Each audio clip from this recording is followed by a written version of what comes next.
What is up, people? Sorry about the wait. I had an important phone call I had to take care of. So sometimes things, are present to what's going on. So didn't really have much planned. Kind of just decided to go live on the whim. Those of you guys that are new, please like, subscribe, yeah, all that crap. Anyway, again, I'm gonna go ahead and put the link out there. Guys, also remember, I'm going to be changing things up with the link. I have that little stream bot that can do all that for me. So what's going to end up happening is soon I won't ever do this again, and you guys should know. And you'll see a little icon that on the screen that will tell you which links to use and everything. I'm gonna go ahead and put those up right now, and this way no longer have to ask me for the link if I'm not watching the chat and all that good stuff. Put it over here. All right, so there goes the links right there. All those do something, and right there the little exclamation mark hangout link general. If you guys type that in, the little stream bot will pop up and give you the hangout link. So that way now you guys know, and if I'm not watching the chat, you guys aren't stuck out there not being able to get in. I kind of got a, let's see. Okay, yeah, so I pretty much got to Jose's chat a little late, so I don't really know what was going on. I did hear a couple things on evidence for flat Earth, I guess you would call it.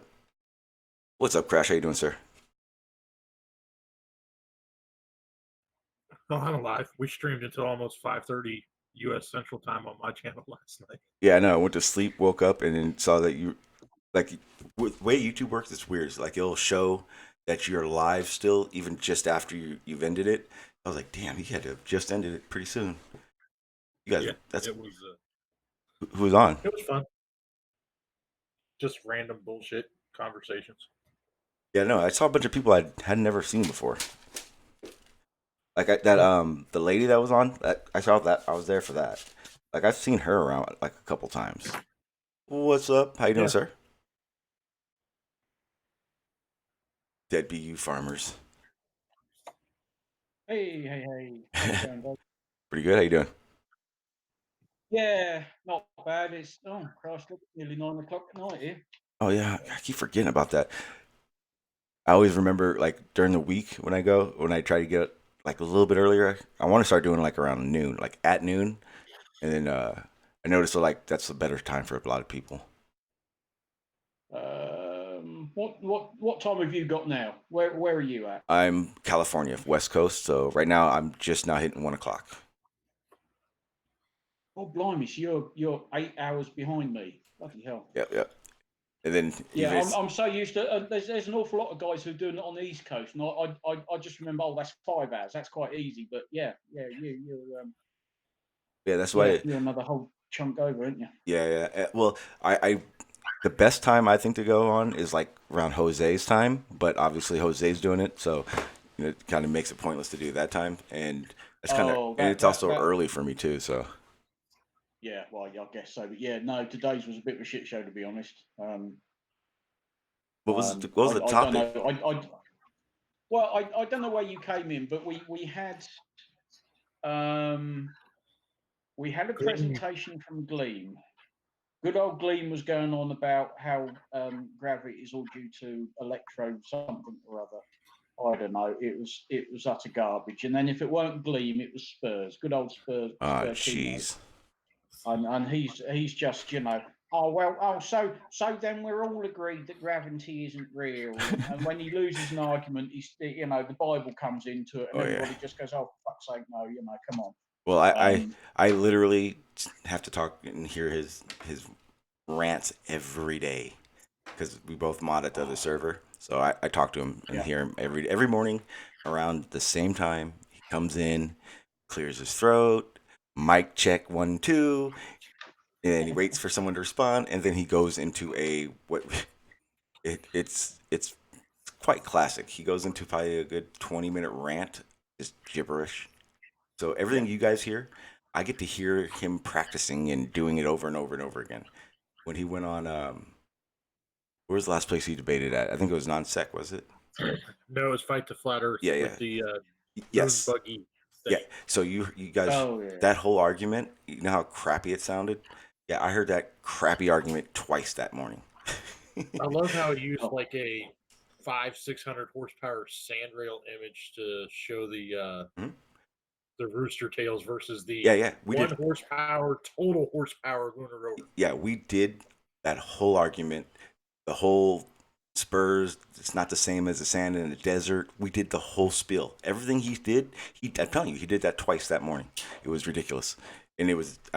He sounded worse on Fight the Flat Earth than he did doing it the 2 mornings. It was crazy.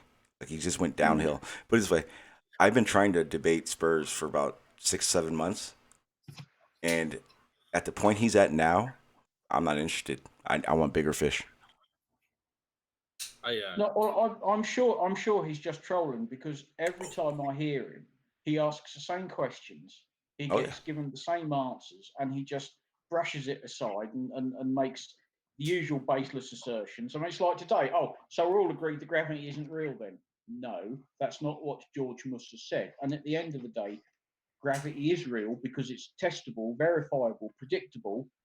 It works. Exactly. Okay, it might not be a real force, but it's whoa.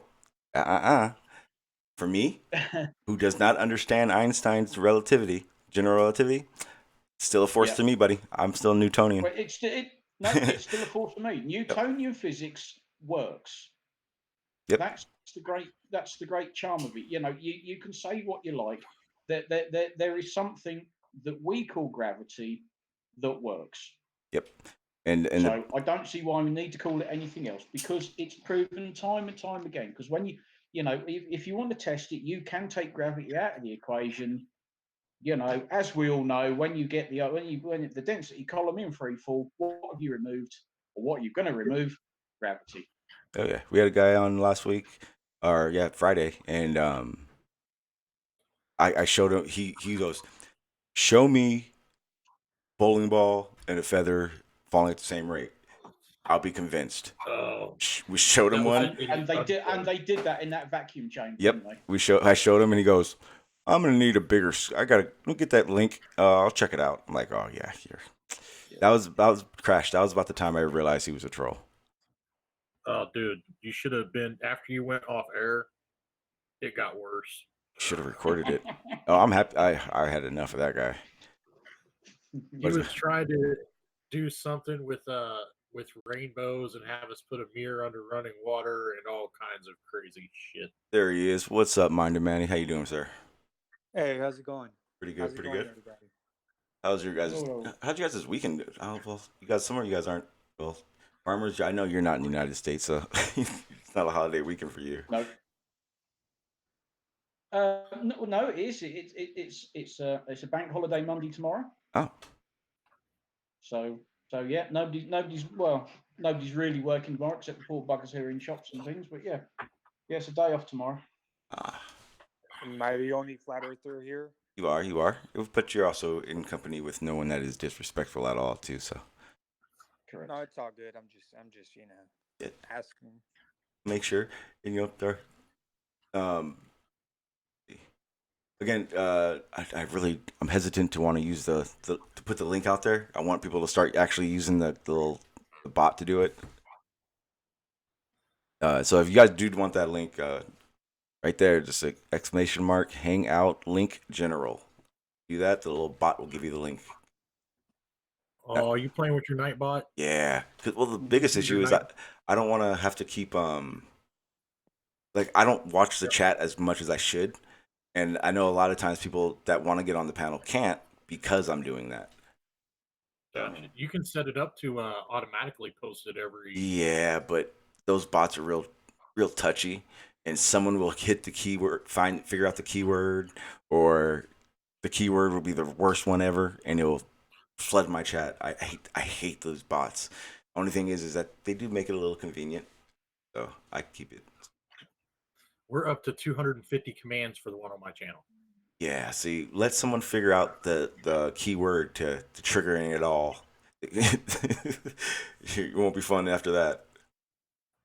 Dude, Metal takes care of that shit live. We program new commands live on the channel when people donate. Yeah, F that shit. Nope, not me. Oh yeah, because every time someone donates, you do a new command for them. Yep. I'm telling you, you guys need to sit down around a nice round wooden table and decide what I'll get for 20. And do it fast. Jimmy was intoxicated at 3:00 in the morning and talking a bunch of shit. I probably could have got him to do anything for 20. Well, me and Jimmy are in negotiations at the moment right now. He may not want to talk about it publicly, but we're in negotiations. I told him I wasn't letting him go with this one.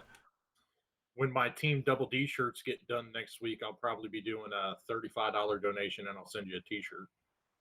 Does that T-shirt have like special powers? No, it's just got a Team Double D's across the front of it. Density's Destiny, since we had to name the airplane, and Crash's RC budget builds and reviews on the back.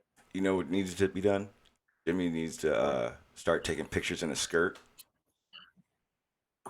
to go along with those shirts. Yeah, see, this is part of the negotiation. He doesn't know it yet, but that's what he's gonna do. I don't see him in the chat, so I'm gonna get away with saying it till then. He has to get the link on Discord because he's mobile. So we figured out a way around those issues. Yeah, you got the Discord bot. Does that bot work with Discord good or not? Yeah.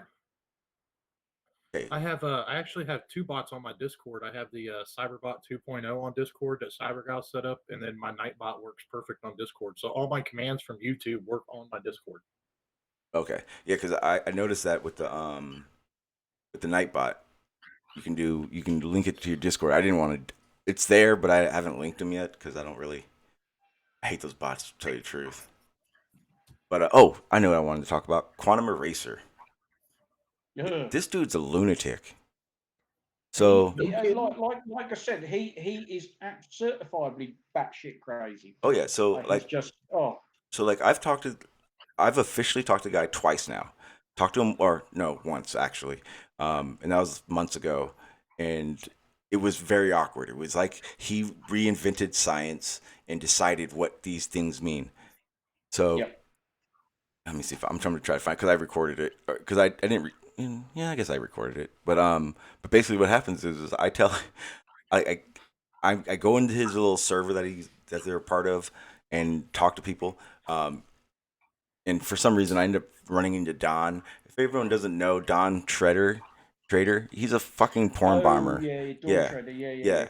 And the funny part is he literally just started like trying to blame other people for shit. Like he was like rounding off names of people who he was gonna blame for porn bombing and cloning accounts and shit. And luckily I had somebody that knew what was going on, sent me sent that server a bunch of screenshots of Don Treader admitting to doing a bunch of shit to people's channels and telling them to make clone accounts and shit. That's pretty funny. So, Oops. yeah. Jimmy's in the chat. Hey, Jimmy. He just asked what we missed, so I said we were negotiating your skirt color for Trutharmy. Yes, we are. Yes, Jimmy. You remember that $20 donation? We're figuring out what we're gonna get for that now. I'm trying to find a picture of or not the picture, but the little recording I had of and it's not like a conversation. It's literally just in what do you call it? Damn. I just recorded with my OBS the Discord chat. Yeah. Cause so this is what happens. So I start talking to him. I'm like, hey, what did you what replaced gravity to you? And he, like, within seconds, shoots up this like a tagged link paragraph that would be something obviously you would have ready. And I go, damn, a novel. And then he does it again, and I go, do you have pre-typed things to say so you don't have to remember the script? Instantly deletes it.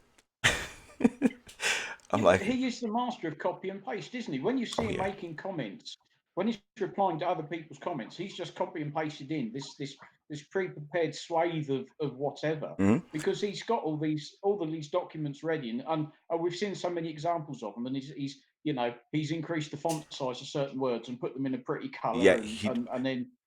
Yeah, he does that. The reason he does that is because that's how he's able to change words around, definitions around, or add stuff in that's not supposed to even be added into it. It's just, it takes your eyes away from what he's saying. It's weird. Yeah, it's literal tactic. It looks like he's quoting something from a legitimate document, but he's altered it, added it, taken stuff out, put his own stuff in. But it's so blatant. Well, what is it? I think it was. When was it? I think it was sometime last week. I literally noticed that, and I did a little mini "you're a fucking scammer" type little thing on like 10 minutes before this, like into the stream, and it was like that about that whole thing. He's like he switches definitions around, he alters the way he talks about things, and that's how it is. Period. There's no ifs, ands, or buts about it. No. And he literally does it for everything. He doesn't need to give you an answer. He has a pre-recorded F you, and then that's it. Yeah. But because he's been doing this a long time, and I think he seems to be coming to the fore a lot more now. But where do you think Nathan Oakley, Anthony Riley, and all the rest of them have been getting it from all this time? All the arguments start at the same point.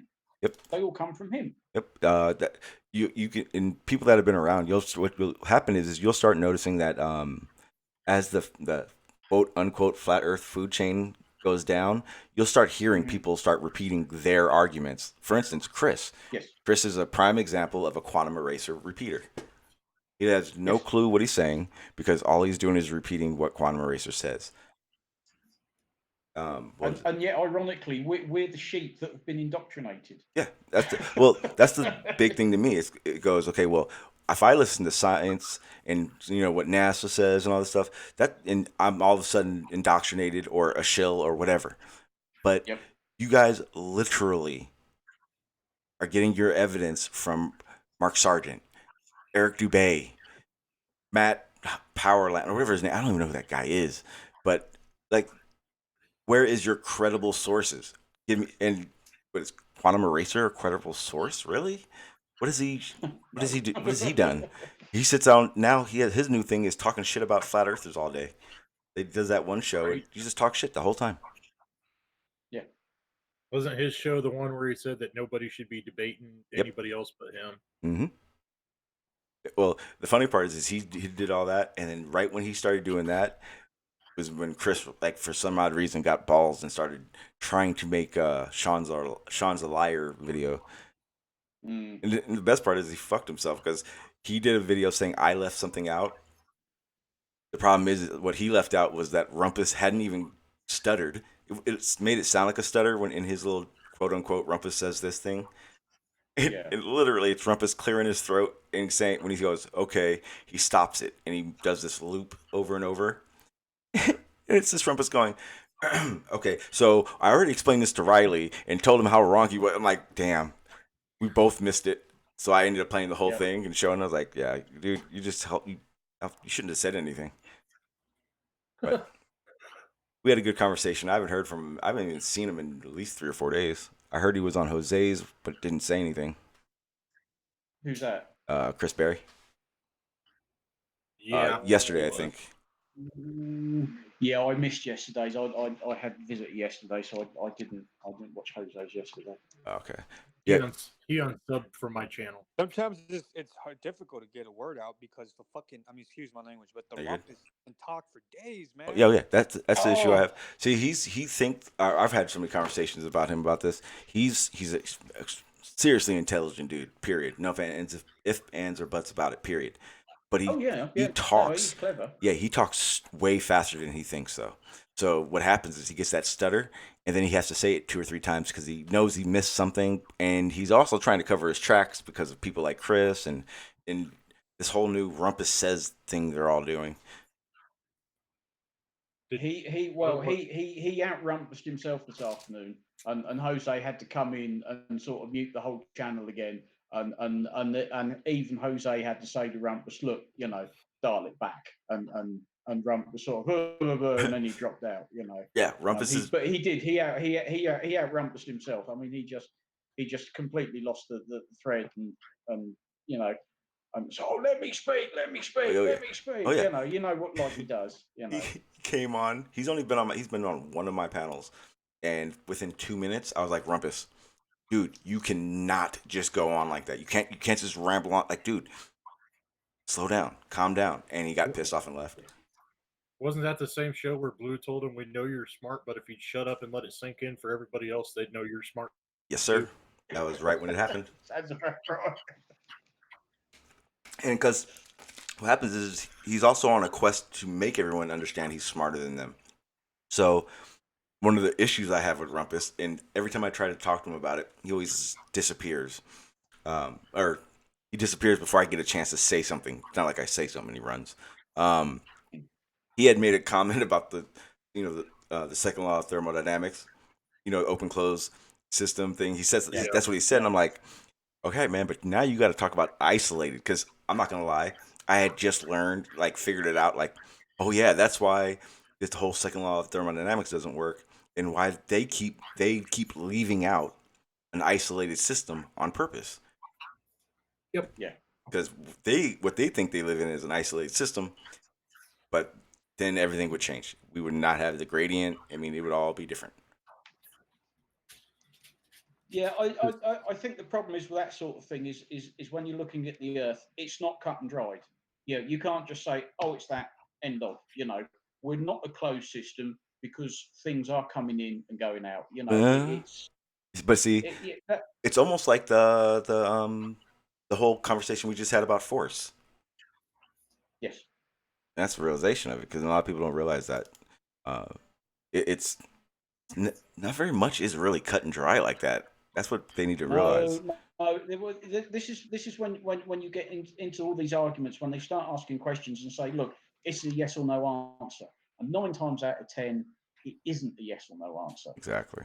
But they insist that everything must be a yes or no answer. Well, no, I'm sorry. Life isn't black and white. It is, I'm afraid to say, quite a few shades of grey. You can't say yes or no. There are quite often sort of, well, it's this, but, or it's that, and, it does make it difficult to argue with them sometimes. Say it one more time. Did you say something? All right, say it one more time. I lost.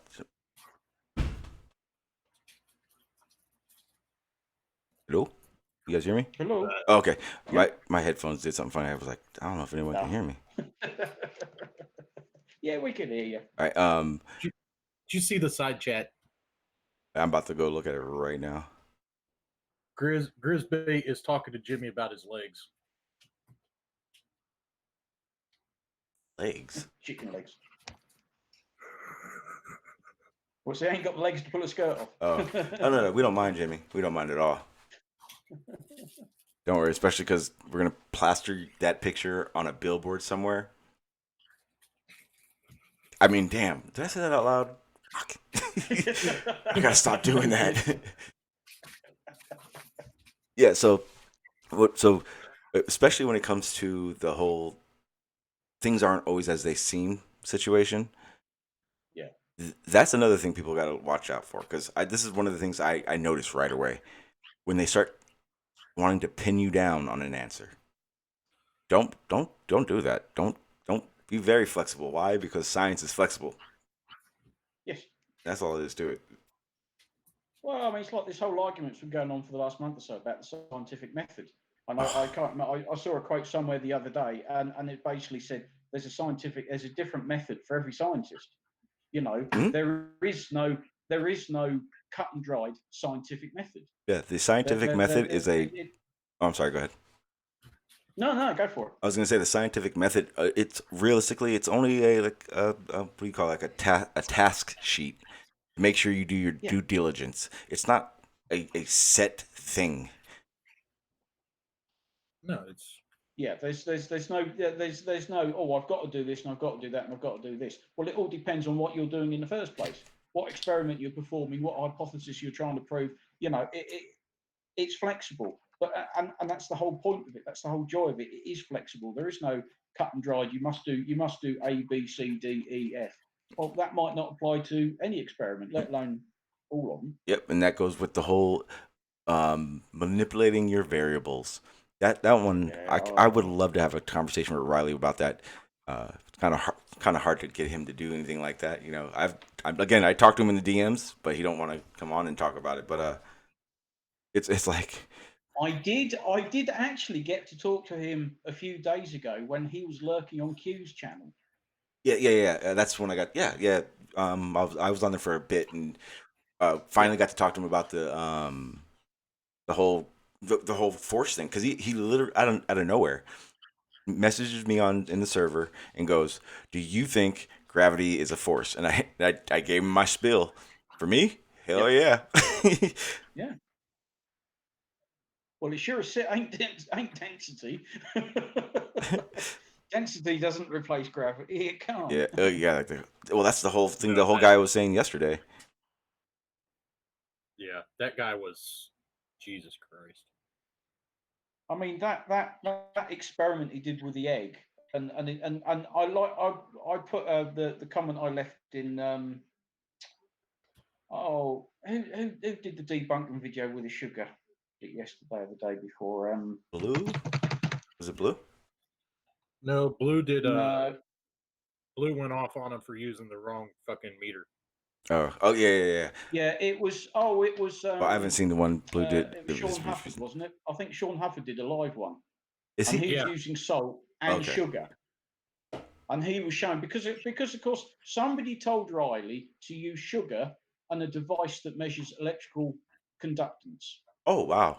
But if you're that's what that thing is. That little thing he keeps putting in the water, whatever that meter is, it measures electrical conductance. Well, what's the point in doing that? If you're testing density, you use a hydrometer.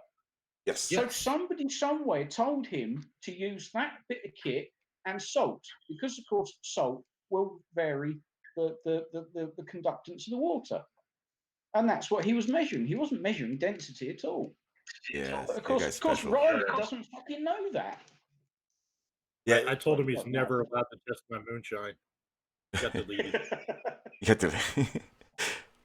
Yeah, it's the good thing that I know is that it's very clear that these things are starting to unravel. Riley used to have it like, he used to feel like he was on, he had his arguments down packed. I'm sorry, if I'm the guy who's making your views seem not so smart at all, you got an issue, man. Because I don't know shit, and if I'm able to debunk your thoughts, there's a problem. Well, I think Riley has relied for quite a while on the fact that he does come across and he does sound quite intelligent. Because I think in many regards he is quite intelligent, but he has no technical understanding, skill, or aptitude whatsoever. He thinks he's the master of the rhetorical, and that he can use the words and the wordplay, and he can wax lyrical, and he can use big complicated words. He's the sort of guy who uses locus instead of position. It's that sort of thing. Yeah. Oh, yeah. And I think to a lot of people that can sound very impressive, but if you can see through all the bullshit, he don't know squat. Yeah, and that's the most important thing, because what Riley has figured out is there's you don't have to know anything, you just know how to argue. You just got to know how that conversation needs to go, and you need to run that. If you can run that conversation, you don't even have to do anything. All you got to do is sit there and let the person unravel themselves. Exactly, and it works that way for any situation. I don't care what side you're on. I can debate and argue for flat Earth right now and feel just as comfortable as long as I can get you off target. Yeah. I mean, realistic. Yeah, I'd struggle to argue for a flat Earth because I know it isn't. I'd probably be all right for a while, but I think I'd just cave after a while because it's like I just can't get the bullshit up, you know. Because here's what it is, though.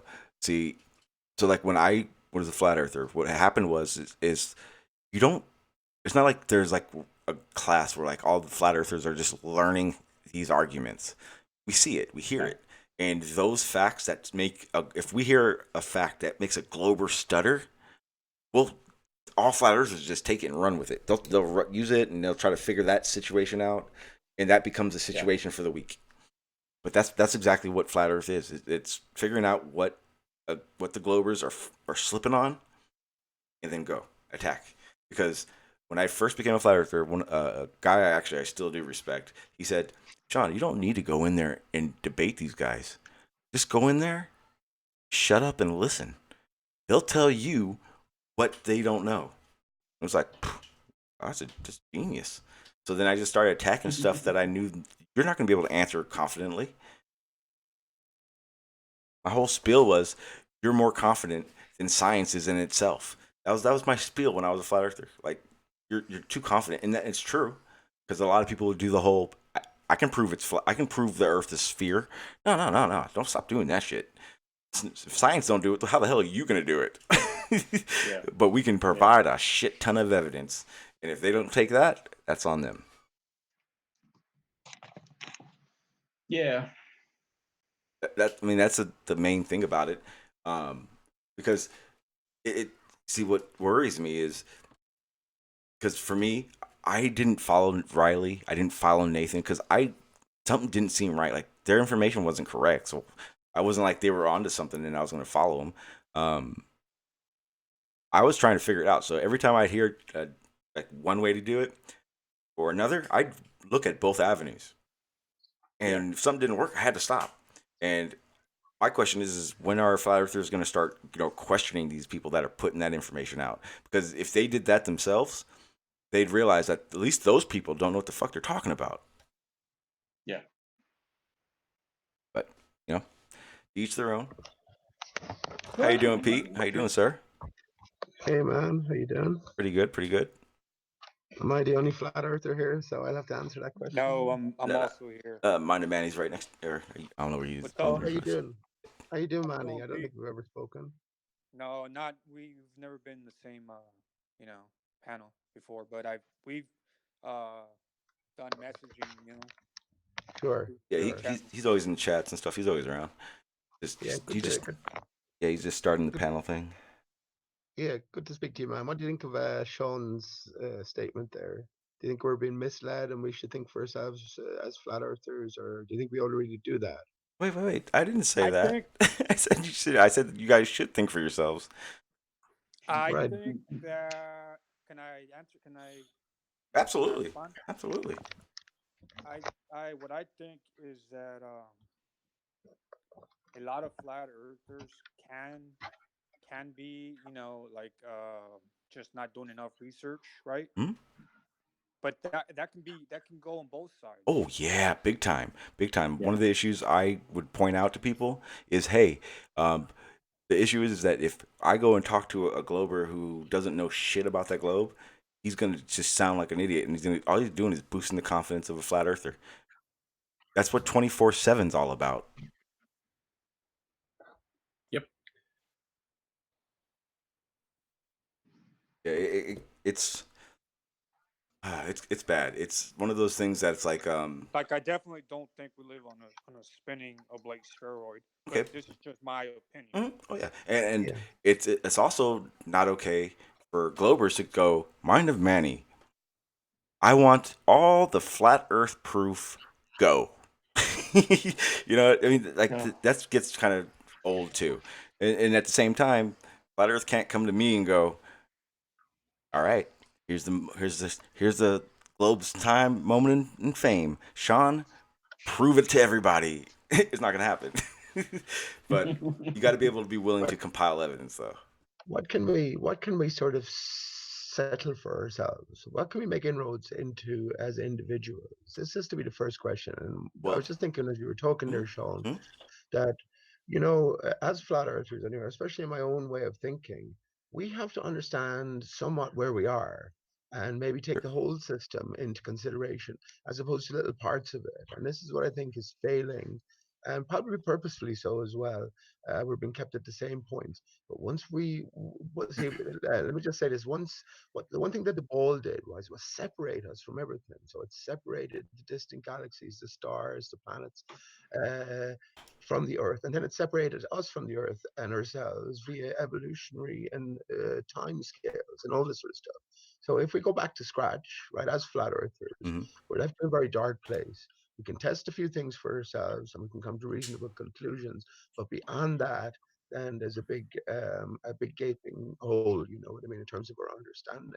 But yeah, just to put it in the form of a question for you then, Shawn. Mm-hmm. So bringing it back to you as well, what can you test for yourself, and what can you then infer for yourself about the nature of your home and its relation to everything else you see? And then you can go on to take someone else's word for it. Okay. You know what I mean? Oh yeah. I actually completely understand. I almost agree.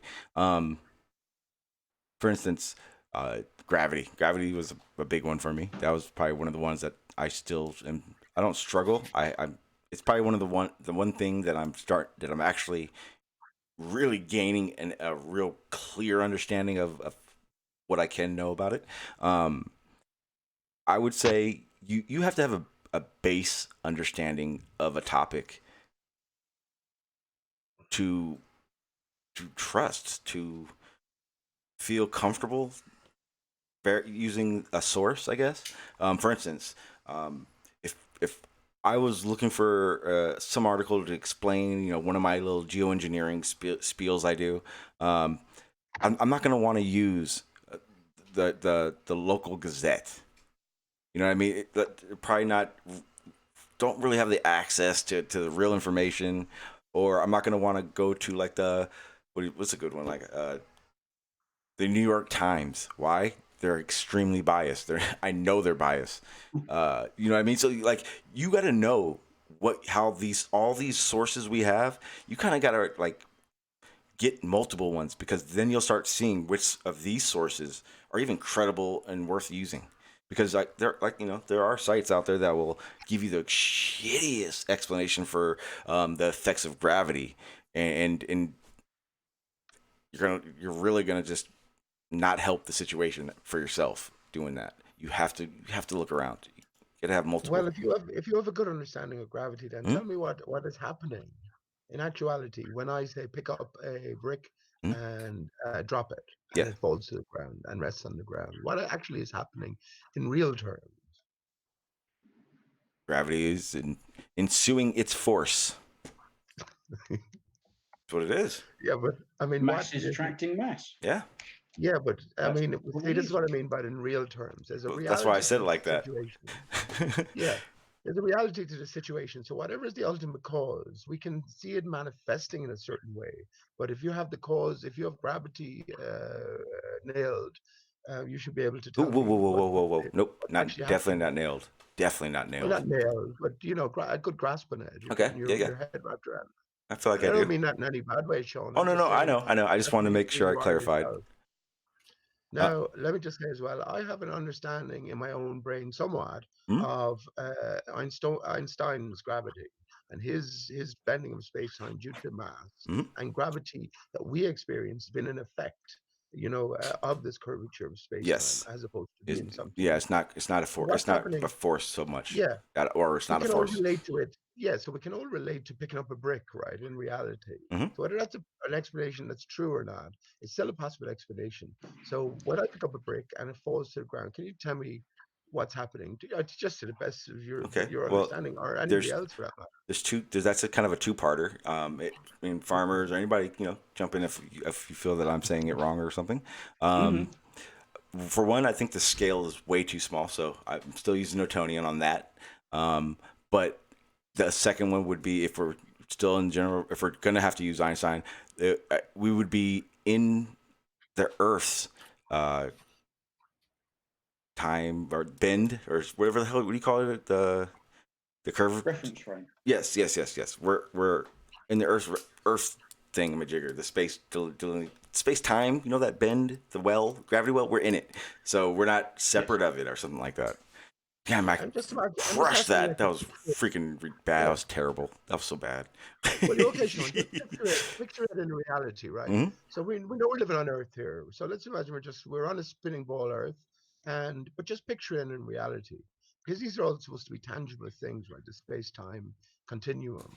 So if the thing has more mass, so we can imagine the sun having more mass, and it's sucking in space-time around it, and the Earth then with less mass is caught up in that swirl. But the Earth itself then, because it has mass, is causing a sort of its own indentation within the greater spiraling. I think that's the way we have to imagine it, right? Because how else? A gravity well. Where else are we going? And for me, actually, that also leads me to think that, the greater the mass then of the system, the greater this indentation it causes in the fabric of space-time, and everything will seem to be rotating around that. So I'm wondering then, is everything getting pulled into something, or is everything being blown out of something, which is what the Big Bang tells us? I would put it more along the lines of everything kind of sticks cozy in its own little spot. Well, yes, but our own little spots are still moving.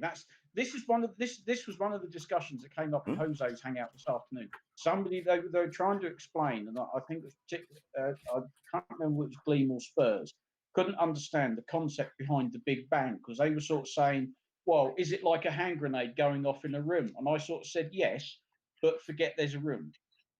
Yeah. Because he said, what's it exploding into? Is it exploding into space? Is it expanding into space? And no, that's how space, time, and matter all came to exist, was from this expansion from a singularity that occurred in fractions of a second. And that expansion is still going on because we can measure it.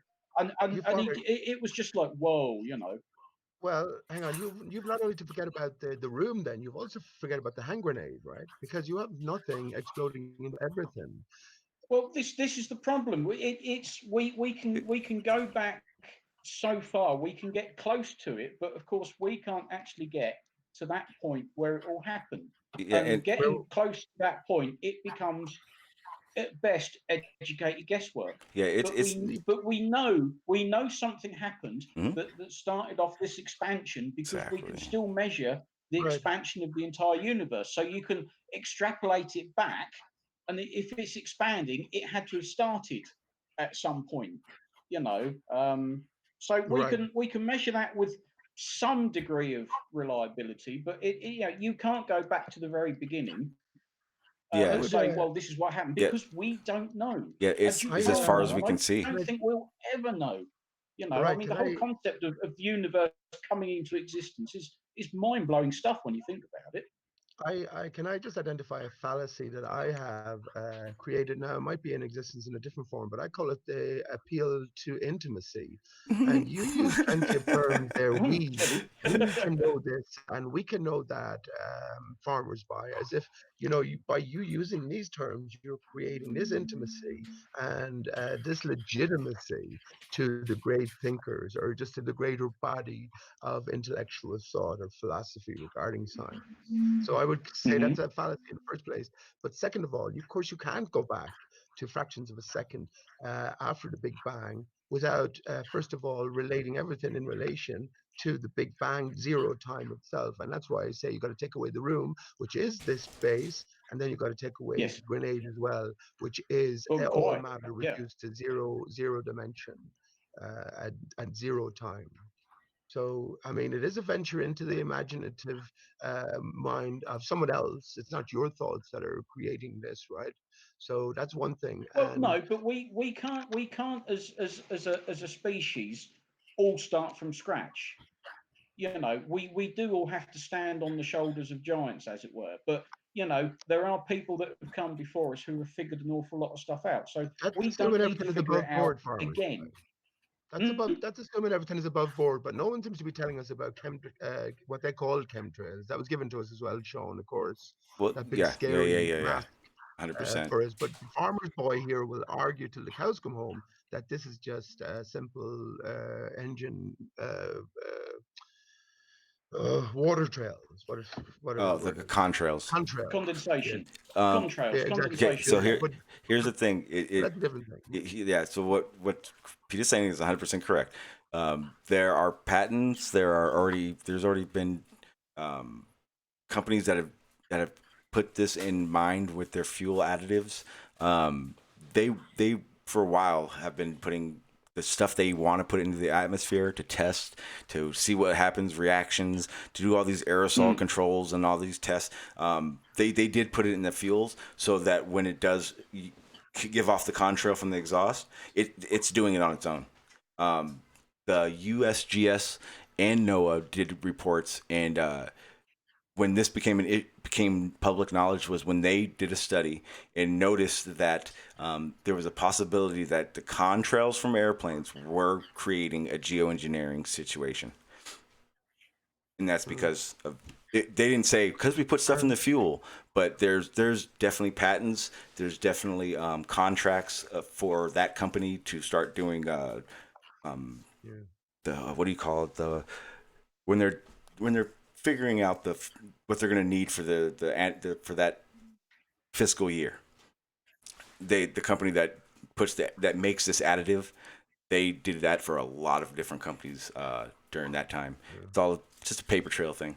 But as in chemtrails, no, don't think that's something that was actually seriously brought in by the CIA.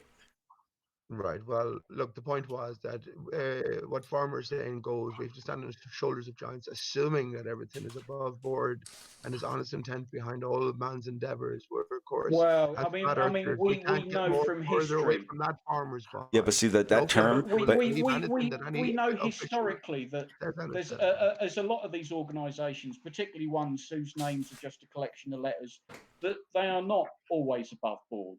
I mean, particularly over in the States, we know that over the last, you know, if you went back 60 or 70 years, anything after the Second World War and afterwards, we know they did quite a few very shady things that if people had known at the time, there would have been bloody hell. Stop using we again, will you, man? It's what you know. Well, you know that. You tell me what you know. Don't speak for anyone else. Well, hang on. So you know that I'm saying about things like MK Ultra. You know. Yeah.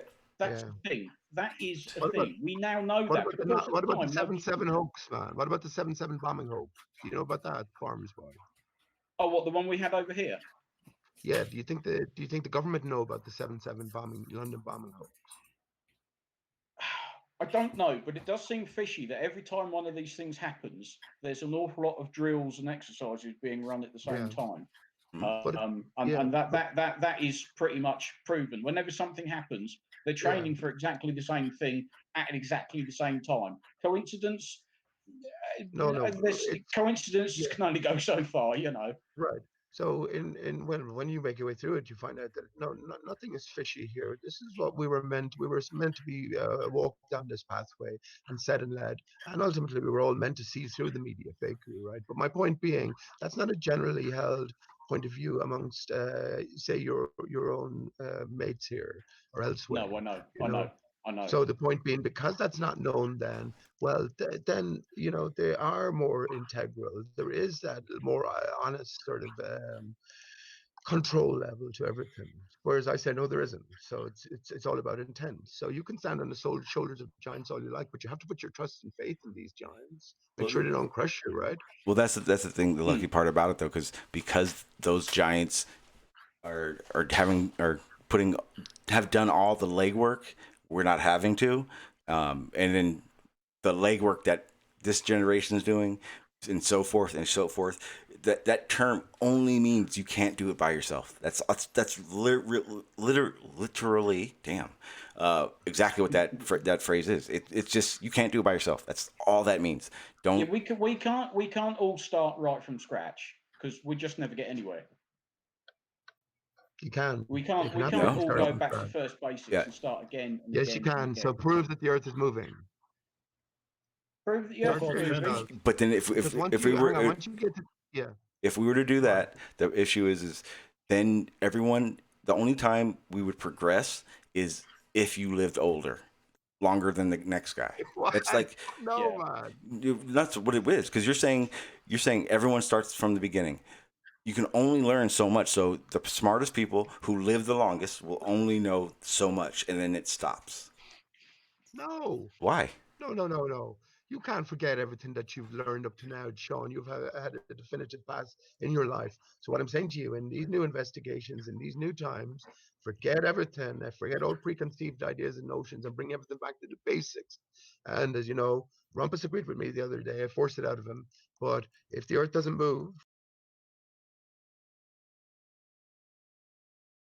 Okay, I see what you're saying. Hang on one second, okay? Hey, P-Mars... No, it's all good because I got it already. Dude, you still got that pimple on your cheek, P-Mars. Right there, I see it, buddy.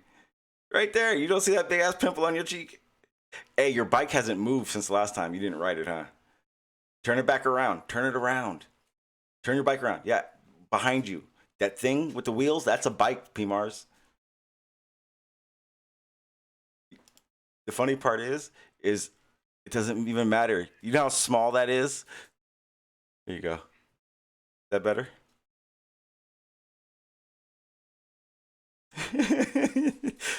Hey guys, you got a free pass right now. If I were you, I'd use it.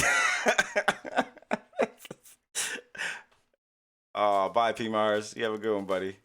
Hey, what I do think is funny when he does that I noticed is I noticed when he types all the N words in there and then he leaves, it stays on top of somebody, and it got you that time, Farmers. Did it? Yeah. Well, from my point of view, it got crashes.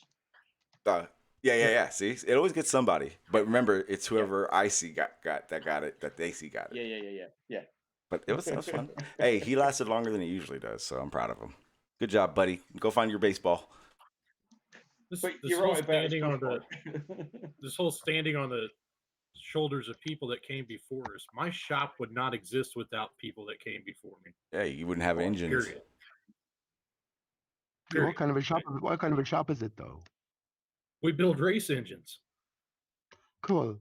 So, I mean, yeah, we can see that. And there's a certain honesty there. You're open about your product, right? And you're proud of what you do, and you consider yourself up amongst the best, I'm sure, of your kind. Now, when we come to our greater education here and the greater story that unfolds, well, that's a completely different matter. As Shawn said there, we have to go trusting. Lots of people, as Farmer's Boy said, we have to build upon the shoulders of giants. And so, well, look, everything is already settled for you. Why ask any questions whatsoever? Because all the great minds were spinning ball earthers, right? So where are you going from there? No, we still ask plenty of questions in what I do today, but I wouldn't be at the point I am to ask those questions if it wasn't for those previous people. It's the same thing with the math that we learned to build these damn things. Yeah. Right. Well, the engine came before the math initially. If you keep going back to the initial engine, the math came secondary. Well, sort of, but absolutely, man. The math is always secondary. Whoa. No, the math, that all came first. No, but I'm saying or observations. Back to the first engine. Oh, okay. My bad. I apologize. So I'm just talking about it's the hands-on nature of our invention that comes first, and then the math is all developed. It's like the math for anything to do with a spinning ball. Earth is all developed because it has no basis in reality. It's just not. It's not true. It's fantasy, but it is metaphor. So don't throw it out. Learn from it. Hmm? This I is the point agree. I think flat earthers are missing as well. They're calling everything nonsense. And like this argument about gravity, well, as again, we have to consider everything as a whole. If you're just looking at the underside of the elephant's foot and you're trying to explain the universe from what you see, you're going to be a far cry out, But right? nah, So that's a I'd different say thing, though. you don't have to expand that far. For instance, with gravity, the fact that I do believe it's a force is because I do not extend past our globe when it comes to gravity. I don't have an understanding to do that, so it's pointless for me to. Um, so my version of gravity, what I understand of gravity, it works 100% here on But you Earth. see, here's the confusing thing, Sean, because you're on the side of a position that has done away with the whole traditional notion of force, right? So What do you everything mean? is being What reevaluated do you mean? I in, don't understand. well, everything is being reevaluated now in terms of Einsteinian curvature of space-time. Oh, like the terminology, Right, the understanding, the right. So thinking. Okay. yeah. So what we experience as gravity is an effect. Yes. It's an effect of the layout of the system according to these rules, I guess. That Yeah, but mass, we objects of experience sufficient that mass can cause effect a as bending a in force. space-time. Yeah. But it's even a notion. It, I mean, it, it, it yeah. still works. It still applies. I mean, 9.81 meters per second squared is real, provable, and verifiable. Yep. Whatever you want to call it, that acceleration when you drop something happens. It's a rate. It All it happens. is a You rate. can't deny it. It happens. Well, all it is And a if you're rate, high right? enough, you'll carry on accelerating until you reach terminal velocity because you can't go any faster because of the friction with the air. But it's Right. real, and it happens every time. You go up to 40,000 feet and jump out of a plane, you will accelerate at 9.81 meters per second squared until you hit terminal velocity, which is, I think, something like But 160, 180 mile an hour. right. That seems a bit. I'm just saying this in general. Like per second squared. What does this mean when we break it down? What is actually been said here?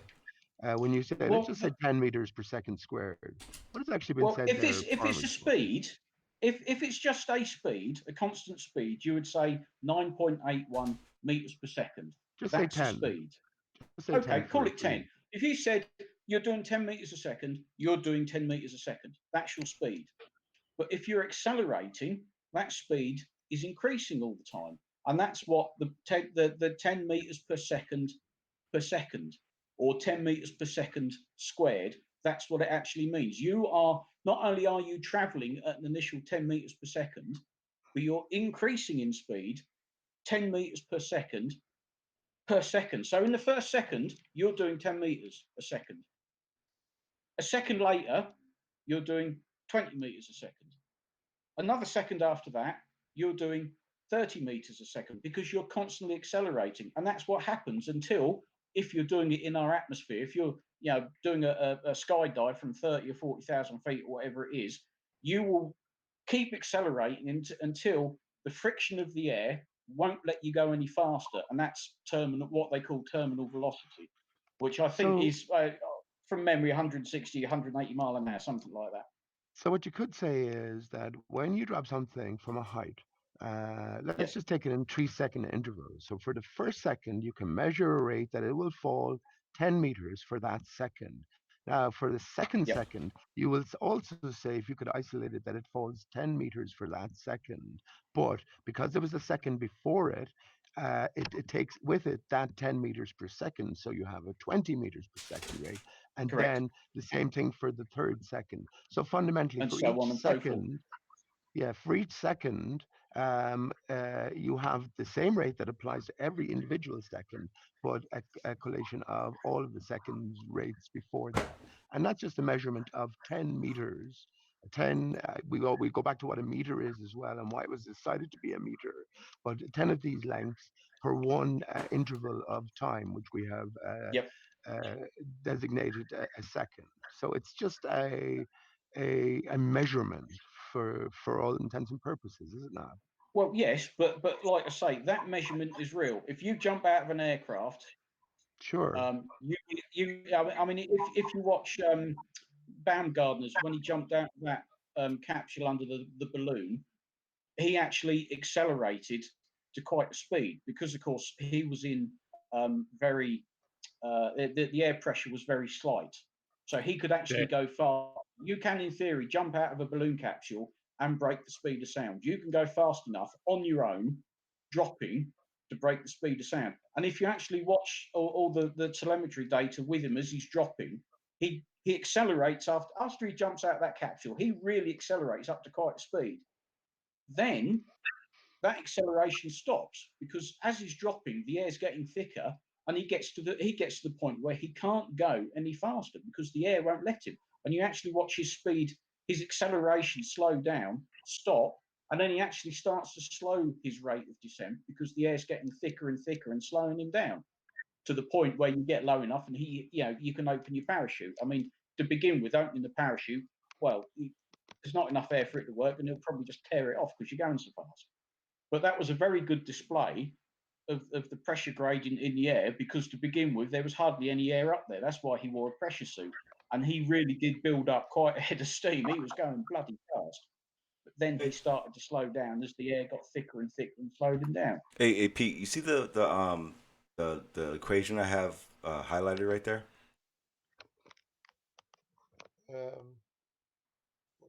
F is equal to G times M1 M2 over R squared. Yeah. Yeah, that's why Newtonian still works. Yes. Because until that equation stops working, we can use Newtonian's gravity. It'll work. Well, have you ever used that, Shawn? I have been recently, only to understand it. Don't answer that, man. Yeah, really. I've been looking into it, and I wrote the equation out, and what I've been doing is I go to like different sites that talk about the mass and the size of different planets, and I go to a lot of interactive physics websites, and I just play with the calculators and the interactive things I could do, so I can understand how the masses are acting on each other. Yeah, man. I mean, I like I said, I'm not a physicist. I don't have it figured out at all. If you have a basic if you have a basic understanding of mass and you have an interest, that's what it's all about, having an interest, you can go back to these equations from first principles. If you go now and find out how they calculated the specific value that they got for G here, which is a fundamental part of this equation, that'll take you on a different route as well, which involves Cavendish. Right. That's it, yeah, because that's what the Cavendish experiment was all about, wasn't it? It was to find the gravitational constant. Yep, the measurement of. I don't find the weight of the Earth actually, and if once you found the gravitational constant, you could then work out the weight of the Earth. Right, I'd be interested. You might pull up the calculations for that, Shawn, in your own time, but it'd be interesting for you if you're interested in the basic maths of this. Say it one more time. I was kind of in. I was in the chat for a second. Say it one more time, P. I'm sorry. No, I said you could, if you wanted to, you could bring it up screen in a bit. Just how big G was calculated and show the calculations for that. I delved into this years ago, and I'm not too inclined to do it because I know it's all fantasy. So it's beginning on a faulty or an incorrect starting point from an incorrect premise, and then everything else then is based on that, which is necessarily askew from the truth. But yeah, that's another interesting and problematic history we're presented regarding Cavendish and what exactly he proved or he didn't prove. So everything's on very shaky ground in general. And well, your faith is all strong as ever anyway. It's not a faith. I don't believe in it. I try to understand it. You do believe in it, man. No. But you don't understand it. No. What I do understand, I believe to be true. Did you not say when these equations stop working, yeah, change your mind? Yeah, I haven't got to that point yet. You don't understand how the equations work, so therefore it is a faith. It's a belief. No. But see, that's the thing. I don't have to know all the equations to understand it. You do? No, why? I understand. I have a good understanding of it. I think I've described why I believe it's a force, and all and I can go on with a lot of the things that without actually having to pull this equation out and show you how it works. I mean, you would do that to see if I was correct, or I would have to do that before I presented something to be. Yeah, but you have to understand what the equation is saying, Shawn. I mean, if you're Oh going yeah, to yeah, point to yeah, something yeah. and say, I don't have to understand that to know that it works, but then you have to prove it works, right? And how could you prove that it works? Only by applying it in Well, mathematical formula. but you got to remember, you probably have to have a basic understanding of something to Yeah. know how this equation would eat what you're even looking at. Because you can, if I handed this equation to somebody that had no clue, it'd be like you're looking at gibberish right now. You have no idea what the M1, M2, F1, F2 is. Like it would make nothing to you. What is R? Like those type of things. Someone needs to mute their background. I can't tell who it is. So what is, go on, talk us through the different figures used here, or numbers used here, or letters, I should say. Well, What does F1, F2, M1, M2 mean, well, Shawn? Why first, one pointing in one direction and one in the other direction? well, first it'd be the mass one, mass two, the objects, and then it'd be the forces those objects have on each other. Right. So, and that's the G, the M1 times M2 divided by the radius, and yeah, so that to find out what the F1, F2 is, that's what we're trying to do.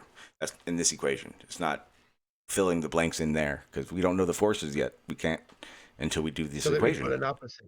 So let's just say 2 bricks were falling, right? So pretty much what they're saying here is that the force of attraction between the 2 bricks falling at the same rate of the same mass are equal. And that can be worked out by calculating M1 times M2, which is just the mass squared, divided by the distance between them. Let's just say it's a meter. But then we have to multiply it by this figure G, right? So the other M1, M2 over R squared might be a reasonable enough figure, but then you multiply it by G. Now, do you know how big or small G is, Shawn? Oh, you did. You just brought it up. It's 6.0024 by 10 to the minus 11. I think that's correct. Pretty sure it is. Right. So what that will translate to in everyday terms is a minuscule force between the 2 falling bricks, whereas the massive force will be between the Earth of massive mass and the 2 bricks that are falling, which are of tiny mass, and that will far outweigh the little G figure. So that's pretty much it. But where G itself was derived is it would be an instructive, if you're going down the math route, an instructive route for you. Well, see, getting to this would be right around the spot where I'm going, okay, I'm going to go with, I'm going to tell you right now, after this stream, I'm going to be looking at this right here, trying to get a better understanding of it. Books. Yeah, that's what you got to do. And not only this one, I literally have, you guys can see my bookmarks. This is one book, one list of bookmarks that I go through, and then I go through all my research. I probably go through each one of these sites after every stream. Oh, that's some high IQ research you're doing there. Well, you gotta try. Look at all those tabs. Yeah. Well, look, everything I find or look at or read into, there's stuff I want to look into more. There's stuff I got. Yeah.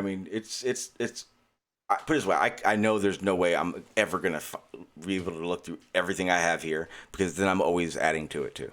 But yeah, this little row you're looking at right here, this is probably the only row that I know every single tab, where it is, what it does, and what's in it, because this is all my geoengineering stuff right here. And, right. You know what I mean? So, hey, Shawn, if you need a bucket of beard wax, I've got some extra laying here. I can send you. Some what? Some beard wax, so you can look like Red Pill. Why would I want to do that? I don't even know what that means. What does that mean?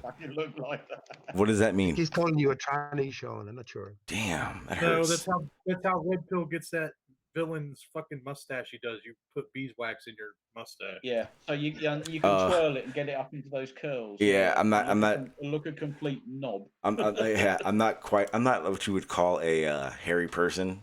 I don't need to shave very often, so sorry. It ain't gonna work for me. I may be able to pull one off, but not both.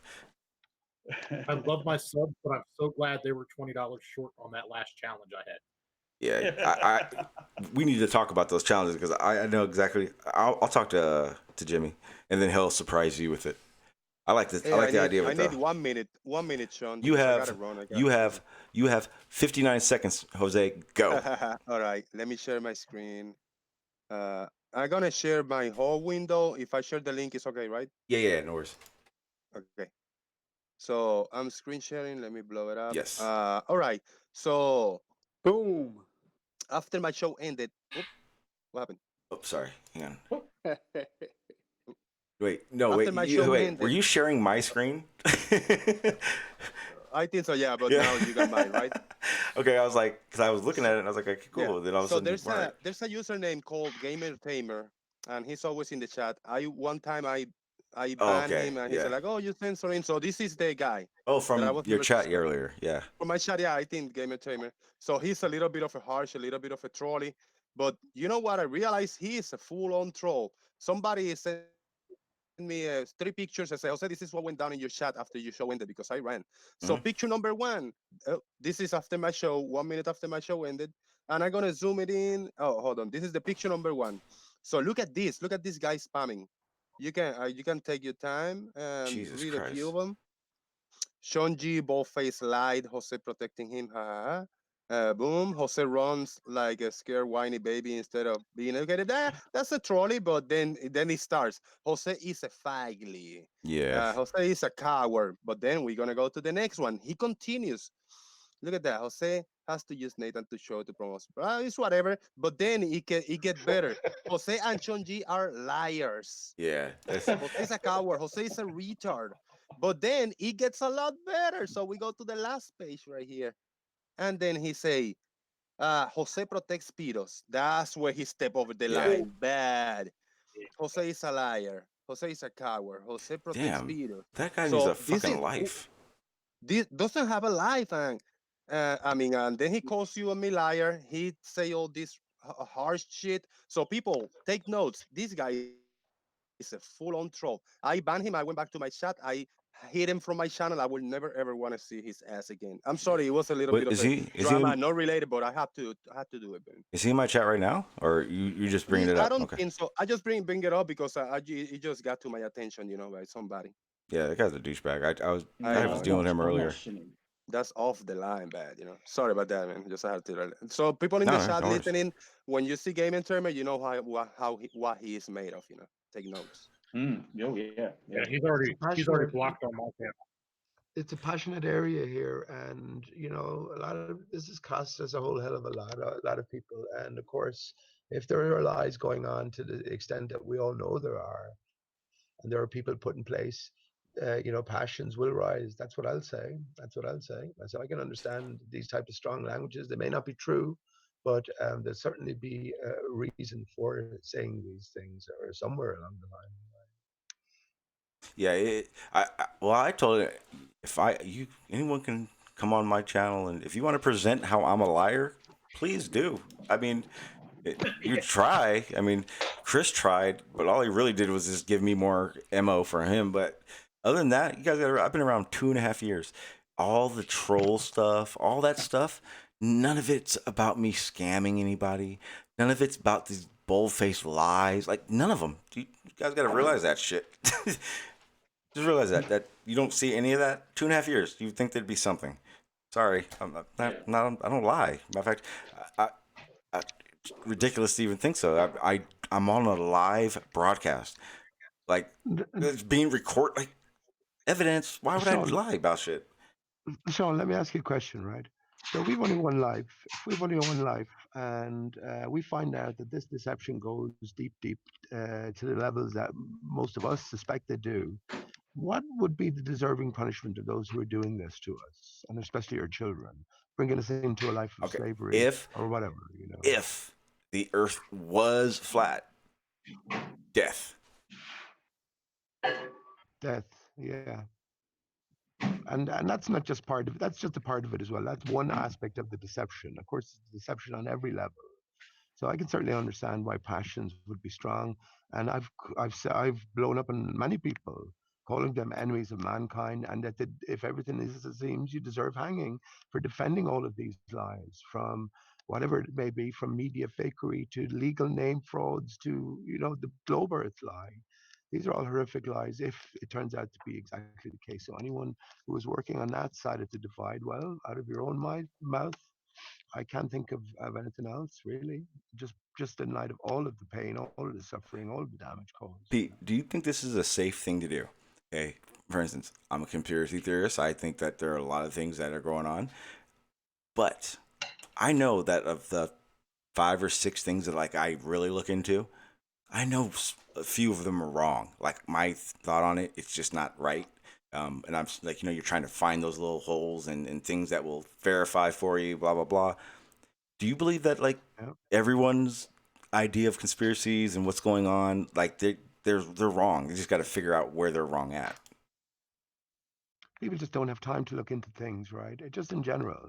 Now, first of all, there's so many people. We talk about the mainstream media being sold out, or NASA being a corrupt organization. Of course, these are just the main bodies. You have all of the different people put in place and to carry the lie. So there is a big tentacle sort of base, spread out base to all of this deception. And I agree. I 100% agree. yeah, so we can't forget that. But as the individual asking these questions, yeah, most people don't have time or caught up in the world. But then, when we do have time or the inclination, we're going to be said and led at nearly every hand's turn. So it all comes back to, back to the individual ultimately. I say that everything can be known about this place. And this is what we're finding out more and more now. But yeah, it's down to the individual. We are restricted on so many levels. Yeah, the way I've always seen it is that we can like realistically, how much are any of us gonna find out about like the real, like, trust me, there are delegates or high powered mother dudes getting shot in the head right now by these secret forces, right? We're not going to know about those. I don't care. Maybe 1 or 2 will leak out in all of our lifetimes, but we're realistically, we are getting a lot of information that's either been declassified or slipped, and those aren't going to be the who's eating and microwave. Damn, that was loud. The realization is that damn, you made me lose my train of thought. You asshole, Crash. It's all right. There's a different okay. reality. I'm ready now. I'm ready. My bad. I got it. Yeah. The elite of the elite, like we're never gonna know who those people are. Now, people can, and this is my opinion, obviously. You can think Trump is the free world leader, but he's not.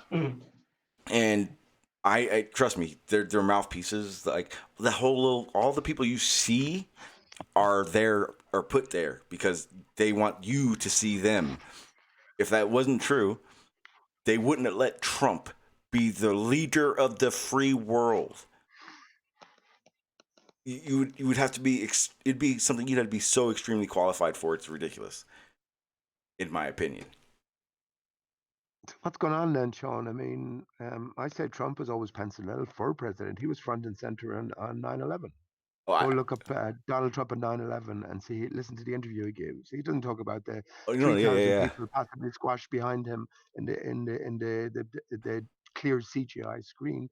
No, he talks about the beautiful rebuilding process. Yeah, that would take 20 billion. That's the thing that makes me the sickest about the way government does work, where the president has to be at these places to look leaderish, and it's like, dude. First of all, Bush, you fucked up. Second of all, dude, you just got, and then you talk Trump. You just got done running a show, telling people they were fired over and over again. Like, come on. And then but Obama. That leaves a bigger question for you then. At least for me, I have some faith in a higher purpose in all of this. As you know, I often say this is the game of life, and the many clues are placed there for us to sort of make our way to and beyond.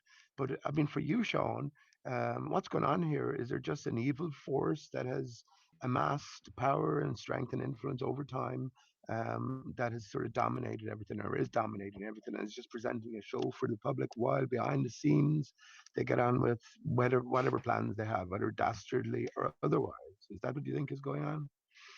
Are we helpless, in other words?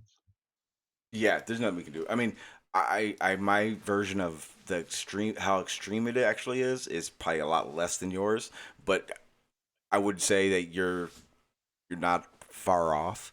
I would say a lot of people aren't far off with what's going on. But the biggest red flag to me, excuse me, was when it basically you started seeing weird things like 9/11, and then for Obama, the reason I know these guys are just just for your face is all the stuff. Yeah, all the personal stuff that goes on during the elections in the first 2 years and all that stuff. That's look over here. Let's look over here. Hey, over here. Look over here. Don't not over there. Over here. That's all that is. Exactly. And when no one's looking, is when all the big shit's going on. Obama put us in.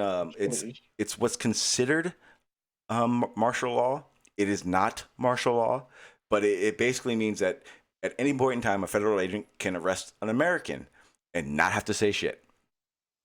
They have not started policing it, but that is where we're at right now. And Obama's passed that literally at 1:45 in the morning. What was it? What happened? I think it was just before Harvey. I don't want to say for sure, but it was during it was like something was happening, and all that shit. They did all that. That's shady to me. 2 years after that, go ahead. That is being enforced right now in the U.S. If you're wearing motorcycle colors of any kind, they do not need probable cause to stop you and arrest you. Oh yeah, they've been doing that for years. Here in San Diego, there's at least 3 or 4 counties that you can't be in a group larger than, or you can be arrested. That's the bad areas. I don't know where all those are. Fuck that. I don't do that. But 2 years after though Obama did that, he opened 32 sites for carbon sequestration. That's storing carbon that they capture in the ground. And all that's a big money thing right now. Like people aren't realizing like the government's making billions of zillions of dollars, and they're going to be trying. Okay, this is how serious it gets, guys. And this is going to sound kind of nutter right up until you realize how fucking real it is. Okay, so you know the whole one world government? It's here. Guess what? Geoengineering is why. That they need right now. This is the biggest issue for geoengineering right now. And people, this is not conspiracy talk. This is fucking what's going on. These are Congress meetings and legislations and the whole nine going on right now. Like today, there's another meeting. Like, okay, so the what's biggest. Going on? What are they being told, Shawn? So the biggest issue on the earth being told. So this is the biggest issue. They got to do geoengineering, but it's such a serious situation with the whole global climate change that it will affect. It will change. That they need a governance for it. They need someone to oversee the world governance geoengineering. It will be one governance. It'll be one entity that will oversee it all. All the countries have to be part of this geoengineering thing. The sick part is that where you go, a country here, a country there may not want to feel safe about doing geoengineering. Yeah, well, they're putting out publications on ways to convince a country to do it, or ways to ensure a country that is near a country that may not do it, so their climate will change. Like they're putting all these footholds and placements in so that no matter what, they're going to be able to just spray everywhere, and no country that doesn't want it will be able to say no. I mean, I can pop these things up right this second. Like I know exactly where they're sitting in my little files, and I talked about part of that a week and a half ago. It's called geoengineering insurance.